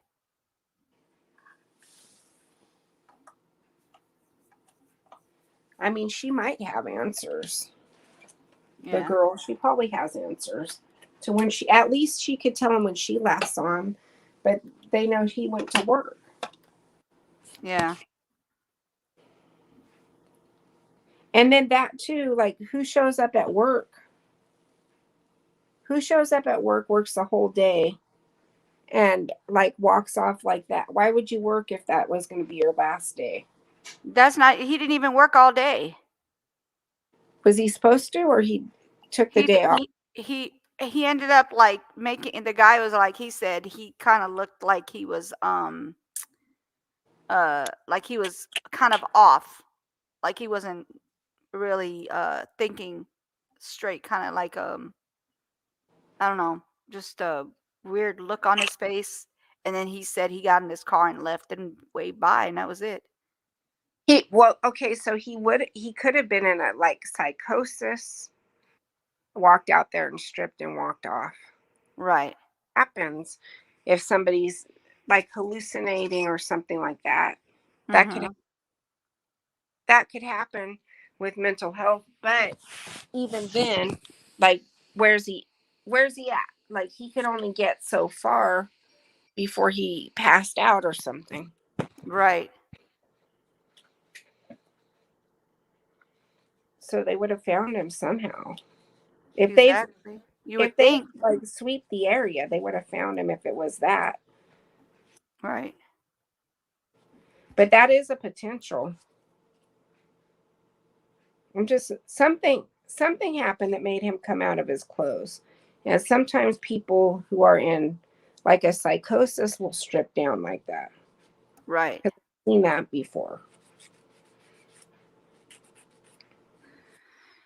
But then why didn't the guy like notify anybody? You talking about the one that he was working with? Yeah. Because he didn't think anything of it. He literally thought, oh, well, then, he just. Okay, so this is the part I don't get. Okay, they don't know each other like know each other. They don't know each other at all. Like they work together. And I think this is the first time he worked with them. But he said he looked at him like he's not himself. I'm like, how do you know somebody that fast? Explain If you to don't me. know him, how would you know? Yeah. Exactly. That doesn't make any sense to me. How do you know him if you don't know him? You think that guy did something to him out there? Yeah, it's the first thing I asked the daddy. He said they questioned him. So, but that doesn't mean anything, right? Because they're not doing their due diligence anyway. They questioned him and came to the conclusion that he walked off to right. Exactly. Hold on, let me see where it was at. I gotta grab this real quick. Can you hear me? Okay, go ahead. Hello? Hello? Hi, hello? It's me. Oh. Huh. I guess I couldn't hear them. That was weird. I'm trying to see where it was, because I'm trying to see where it was that I read it. That's not the one. That's the one about the girl. That's not it. Her name is Caitlin. The girl's name is Caitlin. So I will show you the video again because I know you didn't see it. So watch this video that they say this until I find that part that I was talking about with him.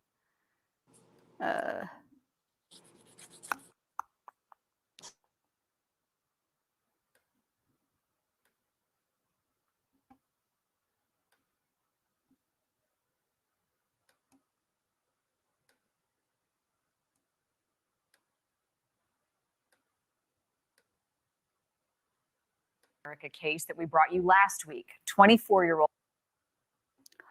geologist Daniel Robinson has been missing since June 23rd after leaving his job site in Buckeye, Arizona.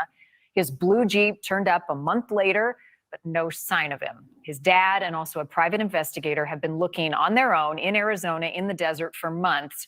And we are getting some insight into his mindset in the days before he went missing.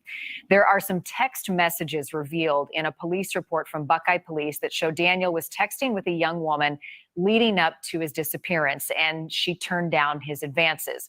Robinson worked a side job delivering for Instacart. He also delivered liquor to a woman named Caitlin at her home. She and her friend had invited him in, apparently, and they exchanged phone numbers.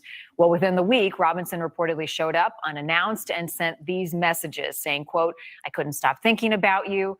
She wrote back saying it made her uncomfortable and that she didn't want to hang out with him. According to the text, Robinson showed up at her home again, eventually asking Caitlin, "Do you hate me? Honestly, you showing up at my house unannounced," she said, "made me extremely uncomfortable. I don't see us hanging out anytime soon." All of these messages were then turned over to police and part of their initial report. As of tonight, Daniel's disappearance remains a mystery, and police say there is no evidence that any violence occurred or any foul play has happened. But Daniel's family say it just isn't like him to disappear. We have asked you to send us cases like Daniel's and like Lauren's that you think we should be covering, shining a light on, and paying more attention to, and we have heard you. In the last 2 weeks, our team has received more than 575 tips in 2 weeks, and we are combing through each and every one of them, and we're reaching out to law enforcement in these cases, and we're figuring out ways that we can bring you these important stories and hopefully help solve them, bring some of these people home. So, you know. Yeah, I'm here. You mean to tell me he was doing a geology job, Mm-hmm. which maybe it didn't pay much, but he's a single guy. Mm-hmm. And he's doing Instacart. So he's doing nothing but working. Nothing but working, and he has no money. Hold on. Go ahead. I'm listening. You're saying he has no money in his accounts or anything. He's doing nothing but working. That's it. That's what they're making it seem like, but yeah, I don't see it being like that. And then this woman who's a stranger, who he delivered alcohol. Mm-hmm. Hello? It's my son again. Okay. Can you hear me? Yeah, I hear you. No, it's like I gotta hang up because my son's calling. Okay, go ahead, babe. All right, bye.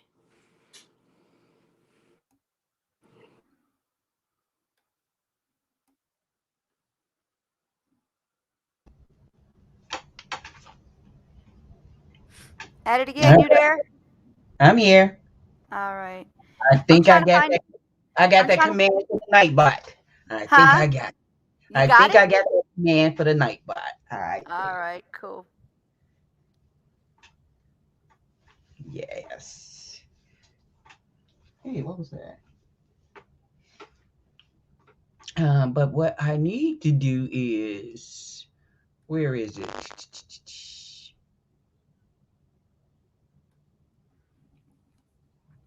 What part you on?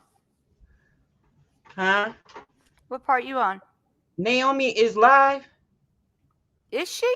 Not that I know of. Naomi is live. Newborn maggot killer. Some women don't deserve a wound, period. Tell them OMII. Said it. I'm telling y'all, that's why I don't look at social media. It gets you. Oh, wow. Okay, let me get off of here since she's live. Okay, dokie. See All you right, soon. because I'm supposed to get on later on this evening with oh my goodness, with Jeanette and Ricky. Oh, okay. Yeah. All right. All right, sweetie. I'll See let you later. Bye. All right, bye.